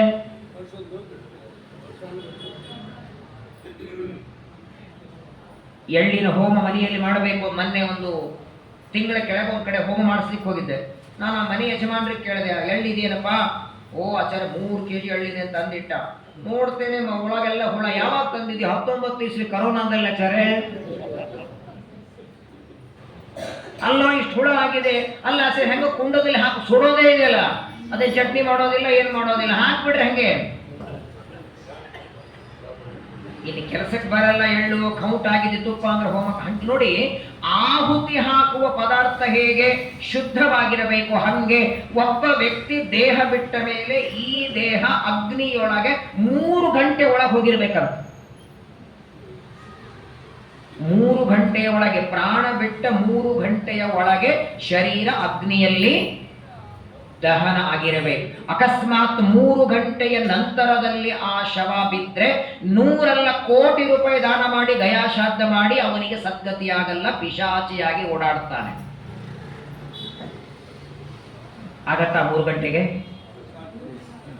3 ದಿನ ಅದು ಪುಣ್ಯನೇ ಅನ್ನಬೇಕು. ನಮ್ಮ ಹೆಮ್ಮೆಯ ಭಾರತದ ಪ್ರಧಾನ ಮೋದಿಯವರು ತಾಯಿಗಳು ಹೋದ್ರೆ 3 ಗಂಟೆಯೊಳಗೆ ಏನು ಆಡಂಬರ ಇಲ್ಲ, ಬ್ಯಾಂಡ್ ಇಲ್ಲ, ಭಜಂತ್ರಿ ಇಲ್ಲ, PM ಅತ್ಯಂತ ಸರಳವಾಗಿ ಶಾಸ್ತ್ರೀಯ ಪದ್ಧತಿವಾಗಿ ತಾವೇ ತಾಯಿಯ ಹೆಗಲ ಮೇಲೆ ಹೊತ್ತುಕೊಂಡು ಗೊತ್ತೂ ಆಗದೇ ಇರುವ ರೀತಿಯೊಳಗೆ ಸಂಸ್ಕಾರ ಮಾಡಿ ಬರುತ್ತೆ. ಯಾಕಂದ್ರೆ ನೋಡಿ, ಈ ಶರೀರ ಬಿಟ್ಟ ಮೇಲೆ ಇದು ಪೂರ್ಣಾಹುತಿ ಅಂತ ಹಾಕೋದಿದೆ. ಸುಮ್ಮನೆ ವೈದ್ಯ ಮಶಾನದಲ್ಲಿ ಕಟ್ಟಿಗೆ ಮೇಲೆ ಸುಡೋದಲ್ಲ, ಇದಕ್ಕೆ ಮಂತ್ರಗಳೆಲ್ಲ ಇದೆ. ಹಾಗಾದರೆ ಒಬ್ಬ ವ್ಯಕ್ತಿ ದೇಹ ಬಿಟ್ಟು 3 ಗಂಟೆಯ ನಂತರದಲ್ಲಿ ಆ ಶವವನ್ನ ತಿನ್ನೋದಕ್ಕೆ 100 ರಾಕ್ಷಸರು ಕಾಯ್ತಿರ್ತಾರೆ. ಅವನಿಗೆ ಎಷ್ಟೇ ಶ್ರಾದ್ದ ಕರ್ಮ ಮಾಡಿ, ದಾನ ಧರ್ಮ ಮಾಡಿ, ತಿಲತರ್ಪಣ ಮಾಡಿ ಏನಾದರೂ ಅವನಿಗೆ ದುರ್ಗತಿಯಾಗಲಿ ಅಂತ ಕಾಯ್ತಾರೆ. ಆ 3 ಗಂಟೆಯ ನಂತರದಲ್ಲಿಯೂ ಶವ ಅಗ್ನಿಯಲ್ಲಿ ಬಿದ್ದರೆ ಅವರಿಗೆ ರಾಕ್ಷಸರ ಬಾಧೆ ಆಗದೇ ಇರೋ ಹಾಗೆ ತಡೆಯೋದಕ್ಕೆ ರುದ್ರದೇವರು ಸ್ಮಶಾನದಲ್ಲಿ ಕೂತಿರ್ತಾರೆ. ಇದು ಕಾರುಣ್ಯ ಅಲ್ವಾ ನಮ್ಮ ಮೇಲೆ ಮಾಡಿದ್ದವರು. ಬೆಳಗ್ಗೆ 9 ಗಂಟೆಗೆ ಹೋದ್ರೆ ಮಧ್ಯಾಹ್ನ 3 ಗಂಟೆಗೆ, ಅಕಸ್ಮಾತ್ ರಾತ್ರಿ ಯಾರಾದ್ರೂ ಹೋದ್ರೆ ಎಲ್ಲರೂ ಬರಬೇಕು. ಅದಕ್ಕೆ ನೋಡಿ, ಹಿಂದಿನ ಕಾಲದಲ್ಲಿ ಹೇಗಿತ್ತು ಅಂದ್ರೆ ಆರೋಗ್ಯ ಸರಿ ಇಲ್ಲ ಅಂದಾಗಲೇ ಹೇಳೋರು ಎಲ್ಲರನ್ನು ಕರೆಸಿ ಅಂತ. ಯಾಕಂದ್ರೆ ಆ ನಂತರ ಕರೆಸ್ಕೋದು ತಡ ಮಾಡಬೇಡಿ. ಅವ್ರು ಬದುಕಿದ್ದಾಗ ಕರೆಸಿ ಮಾತು ಆಡ್ತಾರೆ, ಆದಷ್ಟು ಶೀಘ್ರದಲ್ಲಿ ಮುಗಿಸ್ಬೇಕು ಅಂತ. ಈ ಒಂದು ಕೆಲಸಕ್ಕೆ ಪರಮಾತ್ಮ ರುದ್ರದೇವರನ್ನ ಮನೋನಿಯಾಮಕರಾಗಿ ಮಾಡೋದಲ್ಲದೆ ಸ್ಮಶಾನದಲ್ಲಿ ಇಟ್ಟದ್ದು. ಇವತ್ತಿಗೂ ಸ್ಮಶಾನದಲ್ಲಿ ಆ ಹೆಣದ ಬೂದಿ ಹಚ್ಚಿದರು ಅಮಂಗಲ ಅಲ್ಲ, ಪರಮ ಮಂಗಲ. ವಾರಣಾಸಿಗೆ, ಕಾಶಿಗೆ ಹೋದ್ರೆ ಆ ರುದ್ರದೇ ಆ ಲಿಂಗ ದರ್ಶನಕ್ಕೆ ಹೋದ್ರೆ ಆ ಲಿಂಗದ ಹಚ್ಚಿದ ಬೂದಿ ಹಚ್ಚುತ್ತಾರೆ. ರುದ್ರದೇವರಿಗೆ ಸಾಕ್ಷಾತ್ ಪರಮಾತ್ಮನೇ ವರ ಕೊಟ್ಟದ್ದು. ಅಂತಹ ತಪಸ್ವಿಗಳು, ಮಹಾಮಡಿವಂತರು. ಈಗ ಬೆಂಗಳೂರಲ್ಲಿ ನೀವಿದ್ರೆ ಒದ್ದೆ ಉಟ್ಕೊಂಡು ಪೂಜಾ ಮಾಡ್ತೀರಿ. ಅಕಸ್ಮಾತ್ ಒಣ ಪಂಜೆ ಇರಲಿಲ್ಲ ಅಂದ್ರೆ ಮಾಡ್ತಿರೋ ಇಲ್ಲ? ಹಾಗೆ ಬದರಿಗೆ ಹೋದ್ರೆ ಒಣ ಒದ್ದೆ ಉಟ್ಕೊಂಡು ಮಾಡ್ಲಿಕ್ಕಾಗತ್ತಾ? ಯಾಕಂದ್ರೆ ಬೆಂಗಳೂರಲ್ಲಿರುವ ನಿಯಮ ಬದರಿಯಲ್ಲಿ ಇಲ್ಲ. ದೇಶ ಕಾಲಗಳ ಬೇರೆಯಾದರೆ ನಿಯಮಗಳು ಬೇರೆಯಾಗತ್ತೆ. ಕೇವಲ ಮೈ ಮೇಲೆ ಕೇವಲ ಲಂಗೋಟಿಯನ್ನ ಹಾಕಿ ಕೇವಲ ಗಜ ಚರ್ಮ, ಆನೆಯ ಚರ್ಮ ಉಟ್ಟು ಕೈಲಾಸ ಪರ್ವತದ ಚಳಿಯೊಳಗೆ ತಪಸ್ಸು ಮಾಡ್ತಾರೆ. ಇವರಷ್ಟು ಮಡಿವಂತರು ಇನ್ಯಾರಿದ್ದಾರೆ ಅಂತ ಕೇಳ್ತಾಳೆ ಸತೀದೇವಿ. ಧಾಬಡಿ ಉಟ್ಕೊಳ್ಳೋರಲ್ಲ, ಮೈ ಮೇಲೆ ಮಡಿ ಹಾಕೊಳ್ಳೋರಲ್ಲ, ರೇಷ್ಮೆ ಮಡಿ ಇಲ್ಲ, ಹೊದ್ಕೊಳ್ಳಿಕ್ಕೊಂದು ಉಟ್ಕೊಳ್ಳಿಕ್ಕೊಂದು 3 ಧಾಬಡಿ ಬೇಕು. ಬದ್ರಿ ಯಾತ್ರೆಗೆ ಹೋದರೆ, ನೇಪಾಳ ಯಾತ್ರೆಗೆ ಹೋದರೆ ನಿರಂತರ ರಾಮ ಮಂತ್ರದ ಜಪ ಮಾಡುವ ವ್ಯಕ್ತಿಗಳು ಇಂಥವರ ಬಗ್ಗೆ ಮಾತಾಡ್ತಿಲ್ಲ ಅಂತ ತಂದೆಗೆ ಬೈತಾರೆ. ಇದೇ ರುದ್ರದೇವರು ಕೈಲಾಸ ಪರ್ವತದಲ್ಲಿ ಗಂಡ ಹೆಂಡತಿ ಕೂತಿದ್ರು, ಪಾರ್ವತಿ ಪರಮೇಶ್ವರರು. ಆಗ ಪಾರ್ವತಿ ಕೇಳ್ತಾಳೆ, ಕೇನೋಪಾಯೇನ ಲಘುನಾ ವಿಷ್ಣೋರ್ ನಾಮ ಸಹಸ್ರಕಂ ಪಠ್ಯತೆ ಪಂಡಿತೈರ್ ನಿತ್ಯಂ ಶ್ರೋತು ಇಚ್ಛಾಮ್ಯಹಂ ಪ್ರಭೋ. ಇಡೀ 108 ಶ್ಲೋಕ ವಿಷ್ಣು ಸಹಸ್ರ ಪಾರಾಯಣ ಮಾಡ್ಲಿಕ್ಕೆ ಆಗಲ್ಲ, ಬೈಪಾಠ ಬರಲ್ಲ, ಟೈಮ್ ಇಲ್ಲ. ಅತ್ಯಂತ ಸರಳವಾಗಿ ಸಹಸ್ರನಾಮ ಸ್ತೋತ್ರ ಪಾರಾಯಣ ಮಾಡಿದ ಪುಣ್ಯ ಬರ್ತದ? ಅಂಥದ್ದೇನಾದ್ರೂ ಇದೆಯಾ ಅಂತ ಕೇಳಿದಾಗ ಶ್ರೀರಾಮ ರಾಮ ರಾಮೇತಿ ರಮೇ ರಾಮೇ ಮನೋರಮೇ ಸಹಸ್ರನಾಮ ತುಲ್ಯಂ ರಾಮನಾಮ ವರಾನನೆ. ಇದನ್ನು ಹೇಳಿದ್ದೇ ಈ ಮಹಾರಾಯರು. ರಾಮನಾಮದ ಮಹಿಮೆಯನ್ನ ಹೆಂಡತಿಗೆ ಸಾರಿ 1 ಬಾರಿ ರಾಮ ಅಂತ ಕರೆದರೆ ಸಮಗ್ರ ವಿಷ್ಣು ಸಹಸ್ರನಾಮ ಪಾರಾಯಣ ಮಾಡಿದ ಪುಣ್ಯ ಬಂದೋಯಿತು. ಇಂತಹ ರಾಮ ಮಂತ್ರದ ಜಪ ಮಾಡುವ ಮುಖ್ಯ ಪ್ರಾಣದೇವರ ಪರಮ ಭಕ್ತರಾದ ರುದ್ರದೇವರನ್ನ ಮಡಿ ಗೊತ್ತಿಲ್ಲ, ಮೈ ಗೊತ್ತಿಲ್ಲ ಅಂತ ಬೈಸಿ ಏನು ಸಿಟ್ಟು ಬಂದಿರಬೇಕು ನೋಡಿ ಅವಳಿಗೆ. ಕಣ್ಣು ಕೋಪ ಕೆಂಪ ಮಾಡಿದ್ದಾಳೆ. ಒಂದೊಂದು ತಂದೆಯ ಮಾತುಗಳನ್ನೆಲ್ಲ ಬೈತಾಳೆ. ಕೊನೆಗೆ ವಿಚಾರ ಮಾಡಿದ್ಲು, ಇಷ್ಟಾದ ಮೇಲೆ ಇನ್ನು ನಾನು ಬದುಕಿರಬಾರದು ಅಂತ ನಿರ್ಧಾರ ಮಾಡಿಬಿಟ್ಲ. ಮೊದಲು ಸಭಾಮಂಟಪ, ಆ ಯಜ್ಞ ಮಂಟಪದಲ್ಲಿ ಎದ್ದು ನಿಂತು ತಂದೆಯನ್ನ ಬೈದು ಆ ಯಜ್ಞ ಮಾಡಿಸುವ ಪುರೋಹಿತರಿಗೆಲ್ಲ ಹೇಳ್ತಾಳೆ, ನಮ್ಮ ತಂದೆ ದಕ್ಷಿಣೆ ಕೊಡ್ತಾನೆ ಅಂತ ನೀವು ಮಂತ್ರ ಹೇಳ್ತಿದ್ದೀರಿ, ನಿಮ್ಮ ತಲೆಗಾದ್ರೂ ಬರಲಿಲ್ವಾ? ರುದ್ರದೇವರ ಆಹುತಿ ಕೊಡದೆ ಯಜ್ಞ ಪೂರ್ಣ ಆಗಲ್ಲ ಅಂತ ನಿಮ್ಗೆ ಅನಿಸ್ಲಿಲ್ವಾ? ನಮ್ಮಪ್ಪನಿಗೆ ಏನೋ ನಮ್ಮ ಗಂಡನ ಮೇಲೆ ವಿರೋಧ, ನಿಮಗೇನಿತ್ತು? ಪುರೋಹಿತ ಅಂತ ಯಾರನ್ನ ಕರಿಬೇಕು ಅಲ್ವಾ? ಹಿತ ಬಯಸುವ, ದಕ್ಷಿಣೆ ಆಸೆಗೆ ಹೋಮ ಮಾಡಿಸೋವಲ್ಲ. ನೀವು ಹೇಳಬೇಕಾಗಿತ್ತು ನಮ್ಮ ತಂದೆಗೆ, ರುದ್ರದೇವರಿಗೆ ಆಹುತಿ ಕೊಡದೆ ಯಜ್ಞ ಪೂರ್ಣ ಆಗಲ್ಲ ಅಂತ ನೀವು ಯಾಕೆ ಹೇಳಲಿಲ್ಲ? ಯಜ್ಞದಲ್ಲಿ ಆಹುತಿ ಬೇಡ ಅಂದ್ರೆ ಆಯ್ತು ಅಂದುಬಿಟ್ರೆ ನೀವೆಲ್ಲ. ಯಜಮಾನ ಹೇಳಿದ ಹಾಗೆ ಪುರೋಹಿತರು ಕೇಳೋದಲ್ಲ, ಪುರೋಹಿತರ ಆಜ್ಞೆ ಯಜಮಾನ ಕೇಳಬೇಕು. ದ್ರೌಪದಿಯ ಜನ್ಮ ಆಗುವಾಗ ದ್ರುಪದ ರಾಜನ ಹೆಂಡತಿ ಪೂರ್ಣಾಹುತಿ ಹಾಕಬೇಕು. ಯಾಜ ಉಪಯಾಜರು ಯಜ್ಞ ಹೋಮ ಮಾಡಿಸ್ತಾ ಇದ್ದಾರೆ. ಕೊನೆಗೆ ಆ ಅವಭೃತ ಸ್ನಾನ ಆದ ಮೇಲೆ ಯಜ್ಞ ಪ್ರಸಾದ ಅದನ್ನ ಹೆಂಡತಿ ಕೊಡಬೇಕು, ಸಂತಾನವಾಗತ್ತೆ. ಬಾ ಬಾ ಅಂತ ಕರೀತಾರೆ. ಅಲಂಕಾರ ಮಾಡ್ತಾ ಕರಡಿ ಮುಂದೆ ನಿಂತ್ಕೊಂಡಿದ್ದು ದ್ರುಪದರಾಜರ ಹೆಂಡತಿ 3 ಬಾರಿ ಕರೆದು ಬರಲಿಲ್ಲ, ಕುಂಡದಲ್ಲಿ ಹಾಕಿಬಿಟ್ರೆ ಅದನ್ನ. ಹಾಗಾಗಿ ದೃಷ್ಟದ್ಯುಮ್ನ ದ್ರೌಪದಿ ಕುಂಡದಿಂದ ಹುಟ್ಟಿ ಬಂದದ್ದು. ಪುರೋಹಿತರ ಆಜ್ಞೆ ಪಾಲನ ಮಾಡೋದು ಯಜಮಾನರ ಕರ್ತವ್ಯ. ಆದರೆ ನೀವು ಪುರೋಹಿತರಾಗಿ ಹೇಳಬೇಕಾಗಿತ್ತಲ್ಲ, ನೀವು ಹೇಳಲಿಲ್ಲ. ಇಲ್ಲಿ ಕೂತವರು ಯಾರು ಅದನ್ನ ತಪ್ಪು ಅಂತ ಹೇಳಲಿಲ್ಲ. ಇಷ್ಟು ಗಂಡನ ಅವಮಾನವನ್ನ ಕಿವಿಯಿಂದ ಕೇಳಿದ ಮೇಲೆ ನಾನಿನ್ನ ಬದುಕೋದಿಲ್ಲ. ಮತ್ತೆ ನಿಮಗೆ ಪ್ರಶ್ನೆ ಬರುತ್ತೆ, ಬಂದಿದೆಯೋ ಇಲ್ಲೋ? ಬಂದಿಲ್ಲ? ಏನ್ ಪ್ರಶ್ನೆ ನೋಡಿ. ಮನೆಯಿಂದ ಬರಬೇಕಾದರೆ ರುದ್ರದೇವರು ತಡಿದೇ ಇರೋದಕ್ಕೆ ಕಾರಣ ಅವಳು ಅಲ್ಲಿ ಸತ್ರೆ ತಮಗ ಅವಮಾನ, ಅಲ್ಲಿ ಹೋಗಿ ಸತ್ರೆ ತಂದೆಗೆ ದಕ್ಷ ಪ್ರಜಾಪತಿಗೆ ಬುದ್ಧಿ ಬರುತ್ತೆ. ಸರಿ, ಈಗ ಸತಿದೇವಿ ಇಲ್ಲಿ ಯಾವಾಗ ಗಂಡನಿಗೆ ಅವಮಾನ ಆಯಿತು, ಗಂಡನಿಗೆ ಆಹುತಿ ಇಲ್ಲ ಅಂತ ಆಯಿತೋ, ಇಲ್ಲಿಂದ ತಿರುಗಿ ಅವಳು ಗಂಡನ ಮನೆಗೆ ಬರಬೇಕಾಗಿತ್ತು. ರುದ್ರದೇವರು ಕರ್ಕೋತಿದ್ರು ಇಲ್ಲ ಒಳಗೆ? ಕರ್ಕೋತಿರ್ಲಿಲ್ಲ. ಬಹಳ ಆದ್ರೂ ಒಂದೆರಡು ಮಾತಾಡ್ತಿದ್ರು. ನಾನು ಹೇಳಿದೆ ಬೇಡ ಅಂತ, ಹೋಗ್ದಿ, ಮಂಗಳಾರತಿ ಆಯಿತು, ಸಮಾಧಾನ ಆಯ್ತಾ? ನಿಮ್ಮಪ್ಪ ನಿನಗೆ ಮರ್ಯಾದೆ ಕೊಟ್ನಾ? ಇಷ್ಟ ಅಂತಿದ್ರು ಪರವಾಗಿಲ್ಲ ಅಂತ ಒಳಗೆ ಕರ್ಕೋತಿದ್ರು. ಏನಿದ್ರು ಹೆಂಡತಿ ಮೇಲೆ ಪ್ರೀತಿ ಇರೋದಲ್ವೇ? ಹಾಗಾದ್ರೆ ಸತಿದೇವಿ ತಿರುಗಿ ಗಂಡನ ಮನೆಗೆ ಬರದ ಹೊರತು ಯಾಕೆ ದೇಹ ಬಿಟ್ಲು? ದೇಹ ಬಿಡುವ ನಿರ್ಧಾರವೇ ಯಾಕೆ ಮಾಡ್ತಾಳೆ?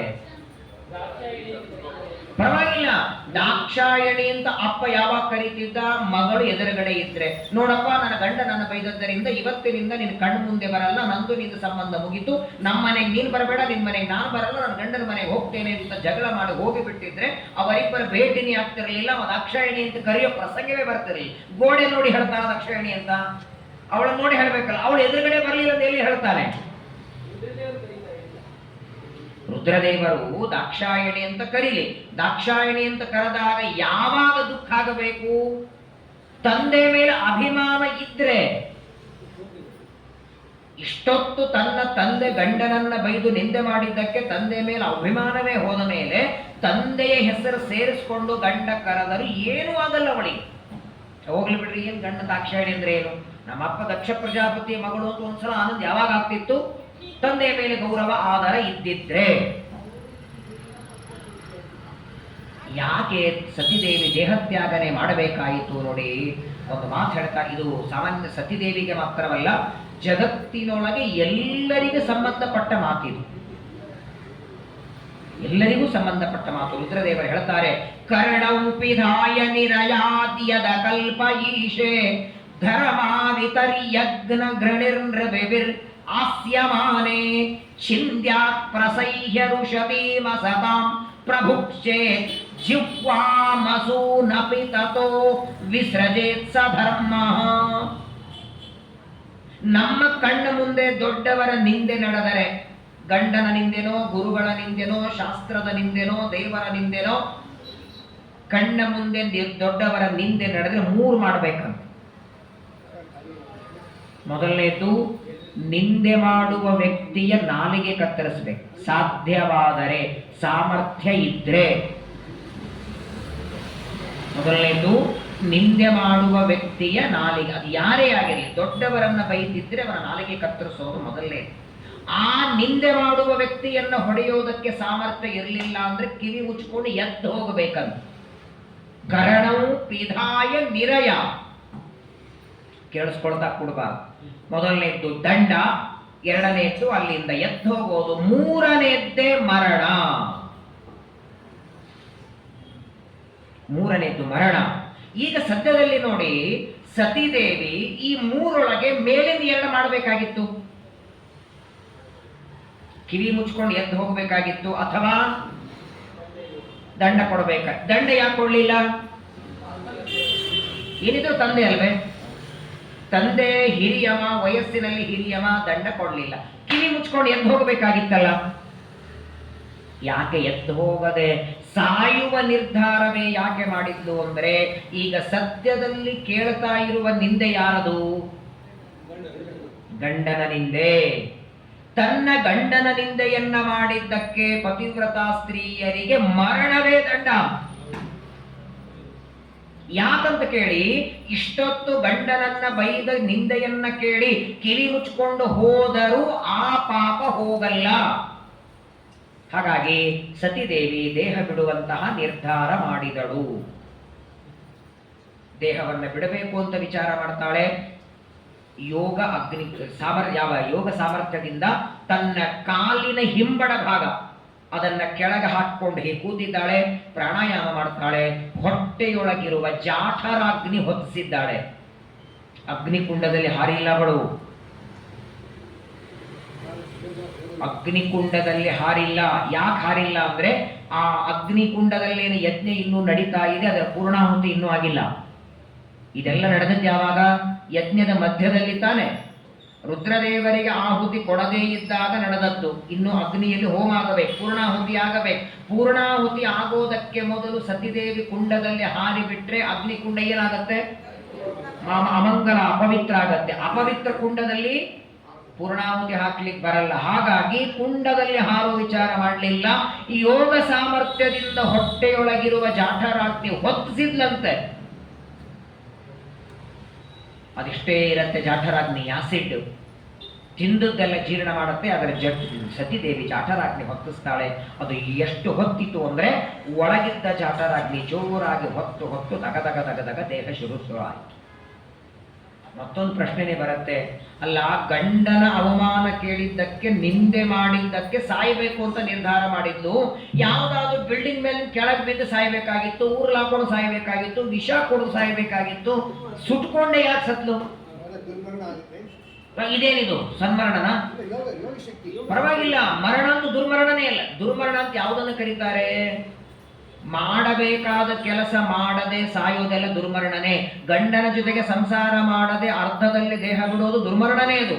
ಅದು ಯೋಗಾಗ್ನಿಯಿಂದ ಸಾಯಲಿ, ಎಲ್ಲ ಕರ್ತವ್ಯ ಮುಗಿದಿದೆ. ಮಕ್ಕಳನ್ನು ಪಡೆದು ಮೊಮ್ಮಕ್ಕಳನ್ನು ಪಡೆದು ಮುಗಿದಿದೆ. ಆಗ ಯೋಗ ಸಾಮರ್ಥ್ಯದಿಂದ ಧೃತರಾಷ್ಟ್ರ ಗಾಂಧಾರಿಯಲ್ಲಿ ಹೋಗ್ತಾರೆ ನೋಡಿ.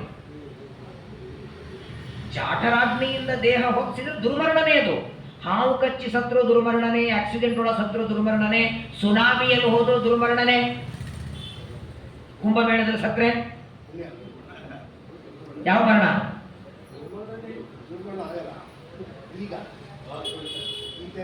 ದೊಡ್ಡದೊಂದು ಪ್ರಶ್ನೆ ಎಲ್ಲಾರು ಬಂದಿದೆ. ಕುಂಭಮೇಳದಲ್ಲಿ ಸತ್ತವರಿಗೆ ಮತ್ತೆ ಜನ್ಮ ಉಂಟೋ ಇಲ್ಲೋ? ಅವರು ಸ್ವರ್ಗಕ್ಕೆ ಹೋಗ್ತಾರೋ, ಸತ್ಯಲೋಕಕ್ಕೆ ಹೋಗ್ತಾರೋ, ಮೋಕ್ಷಕ್ಕೆ ಹೋಗ್ತಾರೋ? ಯಾಕಂದ್ರೆ ನೋಡಿ, ಮೊದಲನೇದು ಕುಂಭಮೇಳ, ಎರಡನೇದು ತ್ರಿವೇಣಿ ಸಂಗಮ, ಮೂರನೇದು ಎಲ್ಲೋ ಹೋಟೆಲಲ್ಲಿ ಬೆಡ್ ಮೇಲೆಲ್ಲ ಆ ನದಿ ದಂಡೆಯಲ್ಲೇನೆ ಹೋಗಿದ್ದಾರೆ. ಜನ್ಮ ಇಲ್ಲ ಅಂತ ಅಷ್ಟಕ್ಕೆ ಈ ಸುಮ್ಮಕ್ಕೂ ನದಿ ದಂಡೆಯಲ್ಲಿ ಸತ್ತವರೆಲ್ಲ ಮೋಕ್ಷ ಕೊಡೋದಿದ್ರೆ ಮಧ್ವಾಚಾರ್ಯ ಬರಬೇಕು, ಬ್ರಹ್ಮಸೂತ್ರ ಆಗಬೇಕು, ಭಾಗವತ ಆಗಬೇಕು, ಸಾಧನೆ ಆಗಬೇಕು, ಅಪರೋಕ್ಷ ಜ್ಞಾನ ಆಗಬೇಕು. ಮೇಲಾಗಿ ಇದು ಯಾವಾಗ ಗೊತ್ತಾ? ಪ್ರಯಾಗ ಕ್ಷೇತ್ರದಲ್ಲಿ ಗಂಗಾ ಸ್ನಾನ ಮಾಡುವಾಗ ಮರಣ ಹೊಂದಿದರೆ, ಯಾವಾಗ ಮರಣ ಹೊಂದಬೇಕು ಅಂತ ಸಂಕಲ್ಪ ಮಾಡಿಕೊಂಡು ಅಲ್ಲಿ ಹೋಗಿದ್ರೆ ಅವರೆಲ್ಲ ಅದಕ್ಕೆ ಸಂಕಲ್ಪ ಮಾಡಿದ್ರ? ಅಷ್ಟೇ. ಅಲ್ಲಿ ಬಂದವರೆಲ್ಲ ಸ್ನಾನ ಮಾಡಬೇಕು ಅಂತ ಬಂದದ್ದು, ಆ ಸ್ನಾನ ಮಾಡುವಾಗ ಬಂದದ್ದು. ಹಾಗಾಗಿ ನೋಡಿ, ಹಾವು ಕಚ್ಚಿ ಸತ್ರೆ ದುರ್ಮರಣ, ಸುನಾಮಿಯ ಸತ್ರೆ ದುರ್ಮರಣ. ಇದೇನು ಮರಣ ಇದೇನಲ್ಲ ಕುಂಭಮೇಳದಲ್ಲಿ, ಇದನ್ನ ಆಸನ್ನ ಮರಣ ಅಂತ ಕರೆಯೋಣ. ಆಸನ್ನ ಮರಣ. ಆಸನ್ನ ಮರಣ ಅಂದ್ರೆ ಬಂದದ್ದು ಸ್ನಾನ ಮಾಡುವಂತಹ ಪುಣ್ಯ ಸಂಕಲ್ಪಕ್ಕೆ, ಆ ಸ್ನಾನ ಮಾಡುವಾಗ ಅಕಸ್ಮಾತ್ತಾಗಿ ತುಳಿದು ಸತ್ತದ್ದರಿಂದ ಅದನ್ನು ಆಸನ್ನ ಮರಣ ಅಂತ ಕರೆದು. ಪ್ರಯಾಗದಲ್ಲಿ ಸತ್ತರೆ ಒಳ್ಳೆ ಪುಣ್ಯ ಇದೆ ಅಂತ ಶ್ರೀಮದಾಚಾರ್ಯ ಹೇಳ್ತಾರೆ. ಬ್ರಹ್ಮಜ್ಞಾನೇನವಾ ಮುಕ್ತಿ ಪ್ರಯಾಗ ಮರಣೇನವ. ಅದು ಯಾವಾಗ? ದೇಹದ ಕೊನೆಯ ಕಾಲದಲ್ಲಿ ಭಗವಂತನ ನಾಮಸ್ಮರಣೆ ಮಾಡ್ತಾ ಪ್ರಯಾಗದಲ್ಲಿ ಸತ್ತರೆ ಮರಣ ಮೋಕ್ಷ ಇದೆ. ಆದರೆ ನೋಡಿ, ವಿಶೇಷವಾಗಿ ಸತಿದೇವಿ ಇಲ್ಲಿ ಇನ್ನು ಬೇರೆ ಉಪಾಯದಿಂದ ಹಾವು ಕಚ್ಚಿ ಅಥವಾ ಊರ್ಲಾಕೊಂಡು ಸಾಯೋದಾಗಲಿ, ವಿಷಪಾನ ಮಾಡಿ ಸಾಯೋದಾಗ್ಲಿ ಮಾಡಬೇಕಾಗಿತ್ತು. ಅಕಸ್ಮಾತ್ತಾಗಿ ವಿಷಪಾನ ಮಾಡಿಯೋ ಅಥವಾ ಇನ್ನೇನೋ ಬೇರೆ ಉಪಾಯದಿಂದ ಅಲ್ಲಿ ಸತ್ತಿದ್ರೆ ಆಗ ಆ ದೇಹಕ್ಕೆ ಸಂಸ್ಕಾರ ಯಾರು ಮಾಡಬೇಕು? ಯಾರು ಮಾಡ್ತಿದ್ರು? ಯಾಕೆ? ರುದ್ರದೇವರಲ್ಲಿದ್ದಾರೆ, ಕೈಲಾಸದಲ್ಲಿ ರುದ್ರದೇವರಿದ್ದಾರೆ. ಈಗ ಸಂಸ್ಕಾರ ಅಂತೂ ಅವರೇ ಮಾಡಬೇಕು. ಸತಿದೇವಿ ತಾನು ಯೋಗ ಸಾಮರ್ಥ್ಯದಿಂದ ದೇಹ ಹೊತ್ತಿಸುವಾಗಲೇ ತಂದೆಗೆ ಹೇಳ್ತಾರೆ, ಬೇರೆ ಉಪಾಯದಿಂದ ನಾನು ಮರಣ ಹೊಂದುತ್ತಿದ್ದೆ, ನಾನು ಸತ್ತ ಮೇಲೆ ಗಂಡನ ನಿಂದೆ ಮಾಡುವ ನಿನ್ನ ಕೈಯಿಂದ ಬೆಂಕಿ ಹಚ್ಕೊಳ್ಳಿಕ್ಕೂ ನನಗೆ ಇಷ್ಟ ಇಲ್ಲ, ಅದಕ್ಕೆ ನನ್ನ ಬೆಂಕಿ ನಾನೇ ಹಚ್ಕೊಳ್ತೇನೆ ಅಂತ ದೇವರ ನಿಂದೆ ನೋಡಿ ಎಷ್ಟು ಭಯಾನಕ, ಎಷ್ಟು ದುಃಖ ಆಗಿರಬೇಕು, ಇದರಿಂದ ಗೊತ್ತಾಗುತ್ತೆ. ಸತಿದೇವಿಗೆ ರುದ್ರದೇವರ ನಿಂದೆಯಿಂದ ಎಷ್ಟು ನೋವಾಗಿತ್ತು. ನಮ್ಮಲ್ಲಿ ಹೇಳಲ್ವಾ, ಅಕಸ್ಮಾತ್ತಾಗಿ ಮಗ ಮಹಾಪಾಪಿಷ್ಟ ದುಷ್ಟ ಆದ ಅಂದ್ರೆ ನಾವು ಸತ್ಮೇಲೆ ಇವ್ರ ಕಡೆ ಬೆಂಕಿ ಹಚ್ಚಿಸ್ಬೇಡ್ರಿ, ಅಕಸ್ಮಾತ್ತಾಗಿ ಬೇರೆಯವ್ರಿಗೆ ಕರೆಸ್ರಿ ಅಂತ. ಹಂಗೆ ಗಂಡನ ನಿಂದೆ ಮಾಡುವ, ದೇವತೆಗಳ ದ್ರೋಹ ಮಾಡುವಂತಹ ವ್ಯಕ್ತಿಯಿಂದ ಬೆಂಕಿ ಹಚ್ಕೊಳ್ಳೋದಕ್ಕೂ ನಾನು ರೆಡಿ ಇಲ್ಲ ಅಂತ ತೋರಿಸೋದಕ್ಕೆ ತಾನೇ ಯೋಗ ಸಾಮರ್ಥ್ಯದಿಂದ ದೇವಿ ದೇಹ ಬಿಡುತ್ತಾಳೆ. ಕಣ್ಣೆದರಿಗೆ ದಗದಗದಗ ಶರೀರ ಉರಿತಾ ಇದೆ. ಅಲ್ಲಿ ಕೂತಂತಹ ಋಷಿಮುನಿಗಳೆಲ್ಲ ಪುರೋಹಿತರು ಬೈತಾರೆ, ದಕ್ಷ ಪ್ರಜಾಪತಿಗೆ ಬೈತಾರೆ, ನೀನು ಅವತ್ತು ಮಾಡಿದ ಕೋಪ ನಿನ್ನ ಮಗಳ ಮರಣಕ್ಕೆ ಕಾರಣ ಆಯಿತು, ಧಿಕ್ಕಾರ ಇರಲಿ ನಿನಗೆ. ಯಾವುದೇ ತಂದೆ ಇದು ಯಾರ ಮೇಲೆ ಸಿಟ್ಟು ಬರಲಿ, ಅದು ಕೊನೆಗೆ ಮರಣಕ್ಕೆ ಕಾರಣ ಆಗಬಾರದು. ಅಲ್ಲಿ ಇರುವ ಈ ಪುರೋಹಿತರೆಲ್ಲ ಹೇಳ್ತಾರೆ, ಇವತ್ತಿಗೆ ನಿನ್ ಜೊತೆಗೆ ಯಜ್ಞ ಮಾಡಿಸೋದು ಮುಗೀತು, ನಾವಿಲ್ಲಿಗೆ ಹೋಗ್ತೇವೆ, ನೀನ್ ದಕ್ಷಿಣೆ ಬೇಡ, ಮಗಳ ಮರಣಕ್ಕೆ ಕಾರಣವಾಗುವಂತಹ ನಿಷ್ಕರುಣಿ ನೀನು. ಯಾವಾಗ ಅಲ್ಲಿ ಬಂದ ಋಷಿಗಳು ಮುನಿಗಳು ದೇವತೆಗಳೆಲ್ಲ ಧಿಕ್ಕಾರ ಮಾಡಿ ಬೈತಾರೆ ನೋಡಿ, ಆಗ ನೆನಪಾಯಿತು ಜೋರಾಗಿ, ಆಗ ಬಂತು ಕಣ್ಣೊಳಗೆ ನೀರು. ಅಳ್ತಾನೆ ಅಳ್ತಾನೆ ಅಳ್ತಾನೆ ದಕ್ಷ ಪ್ರಜಾಪತಿ, ನಾನು ಮಾಡಿದ ತಪ್ಪಾಯಿತು ಅಂತ, ಆದ್ರೆ ಇನ್ನು ಬರೋದಿದೆಯಾ ತಿರುಗಿ? ಕಣ್ಣೆದರಿಗೆ ಮಗಳ ಶರೀರ ಸುಟ್ಟು ಬೂದಿ ಆಗ್ತಾ ಇದೆ. ಆ ಯಜ್ಞ ಮಂಟಪದಲ್ಲಿ ಜೋರಾಗಿ ಅಳತಾನೆ. ಅಷ್ಟೊತ್ತಿಗೆ ನಾರದ ಋಷಿಗಳು ಬಂದರಂತೆ, ಕೈಲಾಸಕ್ಕೆ ಬಂದು ಧ್ಯಾನ ಮಾಡ್ತಾ ಇರುವ ರುದ್ರದೇವರಿಗೆ ಹೇಳ್ತಾರೆ, ನಿಮ್ಮ ಹೆಂಡತಿ ಸತಿದೇವಿ ಅಗ್ನಿಯಲ್ಲಿ ಸುಟ್ಟುಕೊಂಡು ಬೂದಿಯಾಗಿದ್ದಾಳೆ. ರುದ್ರದೇವರಿಗೆ ಗೊತ್ತಿತ್ತು, ಆದ್ರೆ ಅದು ಬಂದು ಹೇಳಿದ್ದಕ್ಕೆ ನಾರದರಿಗೆ ಇಷ್ಟು ಪುಣ್ಯ ಬರಬೇಕು ಅಂತ ಅವರು ಬಂದು ಹೇಳೋವರೆಗೆ ಸುಮ್ಮನೆ ಕೂತಿದ್ದಾರೆ. ಶ್ರೀಮದಾಚಾರ್ಯ ಬರೀತಾರೆ ನನ್ನ, ನಾರದರು ಬಂದರು ರುದ್ರದೇವರಿಗೆ ಹೇಳಿದ್ರು ಅಂತ ಭಾಗವತ ಹೇಳಿತ್ತು. ನಾರದರು ಬಂದು ಹೇಳೋದಕ್ಕಿಂತ ಮೊದಲು ಗೊತ್ತಾಗಿರ್ಲಿಲ್ವ ಅವರಿಗೆ? ಮನೋನಿಯಾಮಕರವರು, ಸತಿದೇವ ಮನಸ್ಸೊಳಗೆ ಅವರೇ ಇದ್ರಲ್ಲ. ಮತ್ತು ರುದ್ರದೇವರಿಗೆ ನಾರದರು ಬಂದು ಹೇಳಿದ ಮೇಲೆ ಯಾಕೆ ಹೊರಟರು ಅಂದ್ರೆ, ದೊಡ್ಡ ಯಾವಾಗಲೂ ಹಾಗೆ ಇರ, ಜ್ಞಾನಿಗಳಿಗೆ ದೊಡ್ಡವರಿಗೆ ಒಂದು ಸಣ್ಣ ಕೆಲಸನೇ, ನಿಮ್ಮನ್ನು ಅವ್ರು ಕರೀತಿದ್ದಾರೆ ಅಂತ ಹೇಳಿದ್ರು ಸಾಕು, ಪುಣ್ಯ ಬಂತು. ಸ್ವಾಮಿಗಳು ನೀವು ನಿಂತಿರ್ತೀರಿ, ಸ್ವಾಮಿಗಳು ನಿಮ್ಗೆ ಹೇಳ್ತಾರೆ, ಅವ್ರ ಆಚಾರ ಕರ್ಕೊಂಬ, ಅಷ್ಟೇ ಕರ್ಕೊಂಬನ್ನಿ ನೀವು, ಆಚಾರ್ಯ ನೀವು ಸ್ವಾಮಿ ಕರೀತಿದ್ದ ಅಷ್ಟಕ್ಕೆ ನಿಮ್ಮ ಅಕೌಂಟಿಗೆ ಪುಣ್ಯ ಹಾಕ್ತಾರೆ ದೇವರು. ಜ್ಞಾನಿಗಳ ದೊಡ್ಡವರ ವಿಷಯದಲ್ಲಿ ನಾವು ಮಾಡುವ ಅತ್ಯಲ್ಪ ಕರ್ಮನು ಮಹಾಪುಣ್ಯ ಕೊಡುತ್ತೆ. ಇದನ್ನು ತೋರಿಸೋದಕ್ಕೆ ನಾರದರು ಬಂದು ಹೇಳ್ತಾರೆ. ಆಗ ರುದ್ರದೇವರು ತಮ್ಮ ಜಟೆಯನ್ನ ಬಿಚ್ಚಿ ಅಪ್ಪಳಿಸಿ ತಮ್ಮದೇ ಇನ್ನೊಂದು ಪ್ರತಿರೂಪ ವೀರಭದ್ರ, ಆ ವೀರಭದ್ರನನ್ನ ಸೃಷ್ಟಿ ಮಾಡಿ ರುದ್ರದೇವರ ಯಾವ ದಕ್ಷ ಪ್ರಜಾಪತಿಯ ಮೇಲೆ ಬಿಡ್ತಾರೆ. ಆದರೆ ಆ ವೀರಭದ್ರ ಬರ್ತಾನೆ, ಎಲ್ಲರನ್ನ ಹೊಡಿತಾನೆ. ಯಜ್ಞ ಮಂಟಪದಲ್ಲಿದ್ದವರನ್ನ ಹೊಡೆದ, ಯಜ್ಞ ಮಂಟಪ ಬೀಳಿಸಿದ. ಕೊನೆಗೆ ರುದ್ರದೇವರನ್ನ ಕೊಲ್ಲೋದಕ್ಕೆ ಸಾಧ್ಯವಾಗಲಿಲ್ಲ. ಯಾಕಂದ್ರೆ ಅಂಶಿಗೆ ಇರುವ ಸಾಮರ್ಥ್ಯ ಅಂಶಕ್ಕೆ ಇರಲ್ಲ. ಮೂಲ ರೂಪ ಅವತಾರ ರೂಪಗಳಲ್ಲಿ ಎರಡೂ ಕಡೆಗೆ ಸಮಾನವಾದ ಸಾಮರ್ಥ್ಯ ಪರಮಾತ್ಮನಿಗೆ, ವಾಯುದೇವರಿಗೆ ಮಾತ್ರ. ಗರುಡಶೇಷ ದೇವರನ್ನು ಆರಂಭ ಮಾಡಿ ಮೂಲ ರೂಪದ ಸಾಮರ್ಥ್ಯ ಅವತಾರ ರೂಪಕ್ಕಿರಲ್ಲ. ಹಾಗಾಗಿ ವೀರಭದ್ರ ಇದೊಂದು ಅಂಶ ರೂಪ, ಬೇಕಾದ್ದನ್ನು ಹೊಡೆದ.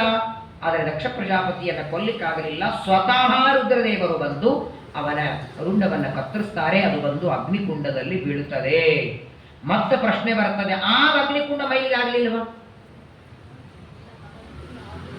ಸತೀದೇವಿ ಬೀಳುವಾಗ ಅಗ್ನಿಕುಂಡ ಮೈಲಿಗೆ ಆಗ್ತದೆ ಅಂದ್ರೆ, ಮತ್ತೆ ರುದ್ರದೇವರು ನೇರವಾಗಿ ಕುಂಡ ಹಾಕಿದ್ರು, ಅದು ಬಂದು ಬಿದ್ದು ಅನಂತರನೇ ಪೂರ್ಣಾಹುತಿ ಆಯ್ತಲ್ಲ. ಆದರೆ ಆ ರುದ್ರದೇವರು ಅದನ್ನು ಹಾಕುವಾಗ ಮಂತ್ರಪೂರ್ವಕವಾಗಿ ಹಾಕಿದ್ದರಿಂದ ಅದು ನರಸಿಂಹದೇವರಿಗೆ ಆಹುತಿ ಆಯಿತು. ಆಹುತಿಯಾದದ್ದರಿಂದ ರುಂಡ ಬಿದ್ದದ್ದಕ್ಕೆ ಕುಂಡ ಅಮಂಗಲವಾಗಲಿಲ್ಲ. ಮುಂದೆ ರುದ್ರದೇವರು ದಕ್ಷ ಪ್ರಜಾಪತಿ ರುಂಡ ಮಾತ್ರ ಕತ್ತರಿಸ್ತಾರೆ. ಸಾಕ್ಷಾತ್ ಬ್ರಹ್ಮದೇವರು ಪರಮಾತ್ಮ ಅಲ್ಲಿ ಬರ್ತಾರೆ. ಬ್ರಹ್ಮದೇವರು ಪರಮಾತ್ಮನ ಯಾವ ರುದ್ರದೇವರಲ್ಲಿ ಅಂತರ್ಗತನಾದ ಸಂಕರ್ಷಣ ರೂಪಿ ಪರಮಾತ್ಮನ ಸ್ತೋತ್ರ ಮಾಡ್ತಾರೆ. ಭಗವಂತನಿಗೆ ರುದ್ರದೇವರು ನಮಸ್ಕಾರ ಮಾಡ್ತಾ ತಮ್ಮಿಂದ ಅಪರಾಧ ಅಂತೂ ಆಗಿದೆ, ಆದರೆ ದಕ್ಷ ಪ್ರಜಾಪತಿ ಪರಮಾತ್ಮನಿಗೆ ಪ್ರಾರ್ಥನೆ ಮಾಡ್ತಾನೆ, ಅವರಿಗೆ ಆಡಿನ ಮುಖವನ್ನು ತಂದು ಹಚ್ಚುತ್ತಾರೆ. ಅಲ್ಲ, ಇಷ್ಟೆಲ್ಲ ಪ್ರಾಣಿಗಳಿತ್ತು, ಆಡಿನ ಮುಖನೇ ಯಾಕೆ ಹಚ್ಚಿದರು? ಆನೆ ಇತ್ತು, ಕುದುರೆ ಇತ್ತು, ಬೇಕಾದ ಹಚ್ಚಬಹುದಂದ್ರೆ ಈ ಆಡು ಹೇಗೆ ಓದಿರ್ತದೆ? ಮೇ ಅಂತದೆ. ಸಂಸ್ಕೃತದಲ್ಲಿ ಮೇ ಅಂದ್ರೇನು? ನಾನು. ಯಾವಾಗಲೂ ನಾನು, ನನಗ ಗೌರವ, ನನಗ ಮರ್ಯಾದೆ, ನಾನು ನಾನು ಅನ್ಕೋತಿದ್ದ. ಮುಖ ನೋಡಿದಾಗೆಲ್ಲ ಗೊತ್ತಾಗ್ಲಿ ನಾನು ನಾನು ಅಂದದ್ದಕ್ಕೆ ಆಡಿನ ಮುಖ ಬಂತು ಅನ್ನುವ ಜ್ಞಾಪನೆ ಬರಲಿ ಅವನಿಗೆ. ಅದಕ್ಕೆ ತಾನೇ ಆಗಿತ್ತು. ನನಗ ಗೌರವ ಮಾಡಿಲ್ಲ, ನನಗ ಮರ್ಯಾದೆ ಮಾಡಿಲ್ಲ ಅನ್ನೋ ಕಾರಣಕ್ಕೇನೆ ಅವನಿಗೆ ಈ ಮುಖ ರುಂಡ ಕಳ್ಕೊಂಡದ್ದರಿಂದ. ಆದರೆ ನೋಡಿ, ಇಡೀ ಶರೀರ ಮಾನವ ಶರೀರ, ಆಡಿನ ಮುಖ. ಆದರೆ ಮುಖ ಹಚ್ಚಿದ ಮಾತ್ರಕ್ಕೆ ಅವನು ಆಕ್ಚುಲಿ ಹೆಂಗೆ ಮಾತಾಡಬೇಕಾಗಿತ್ತು? ಮೇನ ಕೂತಿ ಇರಬೇಕು. ಆದರೆ ಇಲ್ಲ, ಅವನಿಗೆ ಮನುಷ್ಯರ ಮಾತು ಬಂತು. ಮುಖ ಮಾತ್ರ ಹಚ್ಚಿದ್ದಾರೆ ಆಡಿನ, ಆದರೆ ದಕ್ಷ ಪ್ರಜಾಪತಿ ಮನುಷ್ಯರ ಮಾತಿನಂತೆ ರುದ್ರದೇವರನ್ನ ಚೆನ್ನಾಗಿ ಸ್ತೋತ್ರ ಮಾಡ್ತಾನೆ.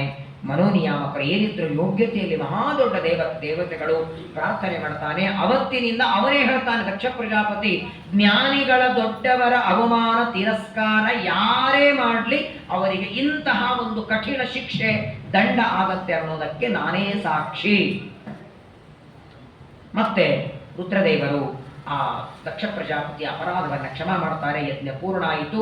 ಆದರೆ ಸತಿದೇವಿ ಯಾವಾಗ ದೇಹ ಬಿಡ್ತಾಳೆ ಅವತ್ತಿನಿಂದ ರುದ್ರದೇವರು ನನಗ ಮದುವೆನೇ ಬೇಡ ಅಂತ ಹೇಳಿ ತಪಸ್ಸಿಗೆ ಹೋಗಿಬಿಟ್ರಂತ. ಬಹಳ ಹೆಂಡತಿ ಮೇಲೆ ಪ್ರೀತಿ ಮಾಡ್ತಿದ್ರೆ ಆ ಹೆಂಡತಿ ಸತ್ತೋದ್ರೆ ಎರಡನೇ ಮದುವೆಗೆ ರೆಡಿ ಆಗಲ್ಲ. ಯಾವಾಗ ಮೊದಲನೇ ಹೆಂಡತಿ ಮೇಲೆ ಪ್ರೀತಿ ಇದ್ರೆ, ಎರಡನೇ ಹೆಂಡತಿ ಮೇಲೆ ಪ್ರೀತಿ ಇದ್ದಂದ್ರೆ ಮೊದಲನೇ ಸಾಯಿಲಂತೆ ಕಾಯ್ತಿರ್ತಾರೆ. ರುದ್ರದೇವರಿಗೆ ಸತಿದೇವಿಯ ಮರಣದ ನಂತರದಲ್ಲಿ ಎಷ್ಟು ಕನ್ಯಾಗಳು ಬಂದಿತ್ತು. ದೇವತೆಗಳೆಲ್ಲರೂ ಬಂದು ತಮ್ಮ ತಮ್ಮ ಮಕ್ಕಳು ಮೊಮ್ಮಕ್ಕಳನ್ನು ತಂದು ತೋರಿಸ್ಬೇಕಂತೆ, ಮದುವೆ ಮಾಡ್ಕೋ. ಇಲ್ಲ, ನಾವು ಮದುವೆನೇ ಬೇಡ. ಹಾಗಾಗಿ ವಾದಿರಾಜರಂದ್ರು, ಮಾವನ ಕೊಂದೊಬ್ಬ ಮರುಳಾಗಿಕ್ಯನು ಬೇಡ. ಮಾವನ ಕೊಂದ ಮೇಲೆ ಕೊಲ್ಲಿಲ್ಲ, ದಕ್ಷ ಪ್ರಜಾಪತಿಯ ರುಂಡ ಕತ್ತರಿಸಿದ ಮೇಲೆ ಒಂದು ಅರ್ಥದಲ್ಲಿ ಹುಚ್ಚಾಲಂಗಾಗಿದ್ದರಂತೆ ರುದ್ರದೇವರು. ಕೊನೆ ಯಾವಾಗ ಮತ್ತೆ ಇದೇ ಸತಿದೇವಿ ಪರ್ವತರಾಜನ, ಹಿಮಾಲಯ ಪರ್ವತರಾಜನ ಮಗಳಾಗಿ ಪಾರ್ವತಿಯಾಗಿ ಬರ್ತಾಳೆ.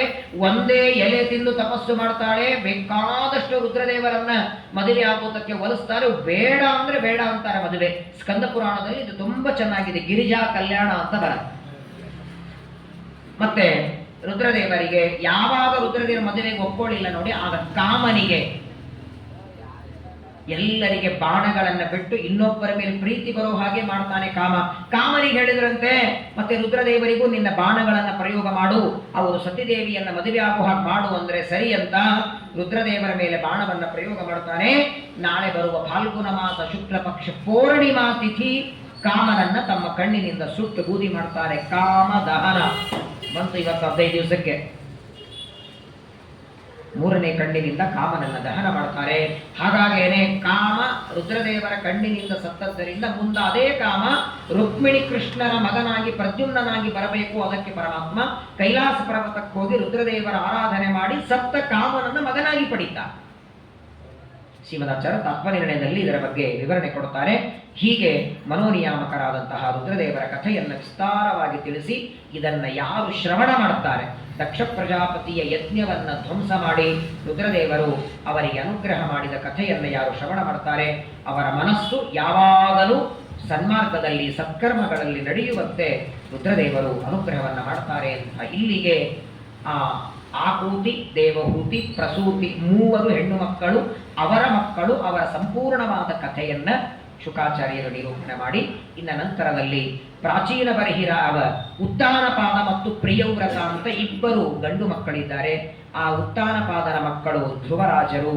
ಧ್ರುವರಾಜರ ವಂಶದಲ್ಲಿ ಅಂಗರಾಜ, ಅವನ ಮಗ ವೇನ, ಅದೇ ವಂಶದಲ್ಲಿ ಪ್ರಾಚೀನ ಬರಹಿ. ಅನೇಕ ರಾಜರ ಕಥೆಗಳನ್ನ ಶುಕಾಚಾರ್ಯರು ತಿಳಿಸ್ತಾರೆ. ನಾಳೆಯ ದಿನ ವಿಷ್ಣು ತೀರ್ಥರ ಮಧ್ಯಾರಾಧನೆಯಾದದ್ದರಿಂದ ಪ್ರಾರಂಭದಲ್ಲಿ ಸ್ವಲ್ಪ ಒಂದು 5-10 ನಿಮಿಷಗಳವರೆಗೆ ವಿಷ್ಣು ತೀರ್ಥರ ಚರಿತ್ರೆ, ಅವರ ಜೀವನದ ಕಥೆ, ಅವರ ಒಂದೆರಡು ಗ್ರಂಥಗಳ ಮಾತುಗಳನ್ನು ಶ್ರವಣ ಮಾಡಿ ಮತ್ತೆ ಭಾಗವತ ಪ್ರವಚನವನ್ನ ಮುಂದುವರೆಸೋಣ. ನಾಳೆಗೆ ರುದ್ರದೇವರ ವಿಶೇಷವಾದ ಮಹಾಶಿವರಾತ್ರಿ ಆದದ್ದರಿಂದ ರುದ್ರದೇವರ ಕಥೆ ನಿನ್ನೆ ಇವತ್ತು ಕೇಳಿದ್ದೇವೆ. ಆ ರುದ್ರದೇವರ ಸ್ಮರಣೆಯನ್ನ ನಾಳೆ ದಿನ ನಾವೆಲ್ಲರೂ ಸೇರಿ ಮಾಡೋಣ. ಮತ್ತೆ ಧ್ರುವರಾಜರ ಕಥೆ, ಆ ಅಂಗರಾಜನ ಕಥೆಯನ್ನ ಇನ್ನು 3-4 ದಿನ ಇದೆ ಶ್ರವಣ ಮಾಡೋಣ. ಎಲ್ಲರಿಗೂ ರುದ್ರದೇವರ ವಿಷ್ಣು ತೀರ್ಥರ ಅನುಗ್ರಹವಾಗಲಿ. ಸದೈವ ನಮ್ಮ ಮನಸ್ಸು ನಮ್ಮ ಇಂದ್ರಿಯ ಭಗವಂತನ ಪಾದಗಳಲ್ಲಿ ನೆಲೆಗೊಳಿಸಲಿ ಅಂತ ರುದ್ರದೇವರಲ್ಲಿ ಪ್ರಾರ್ಥನೆಯನ್ನು ಮಾಡೋಣ. ಶ್ರೀಕೃಷ್ಣ.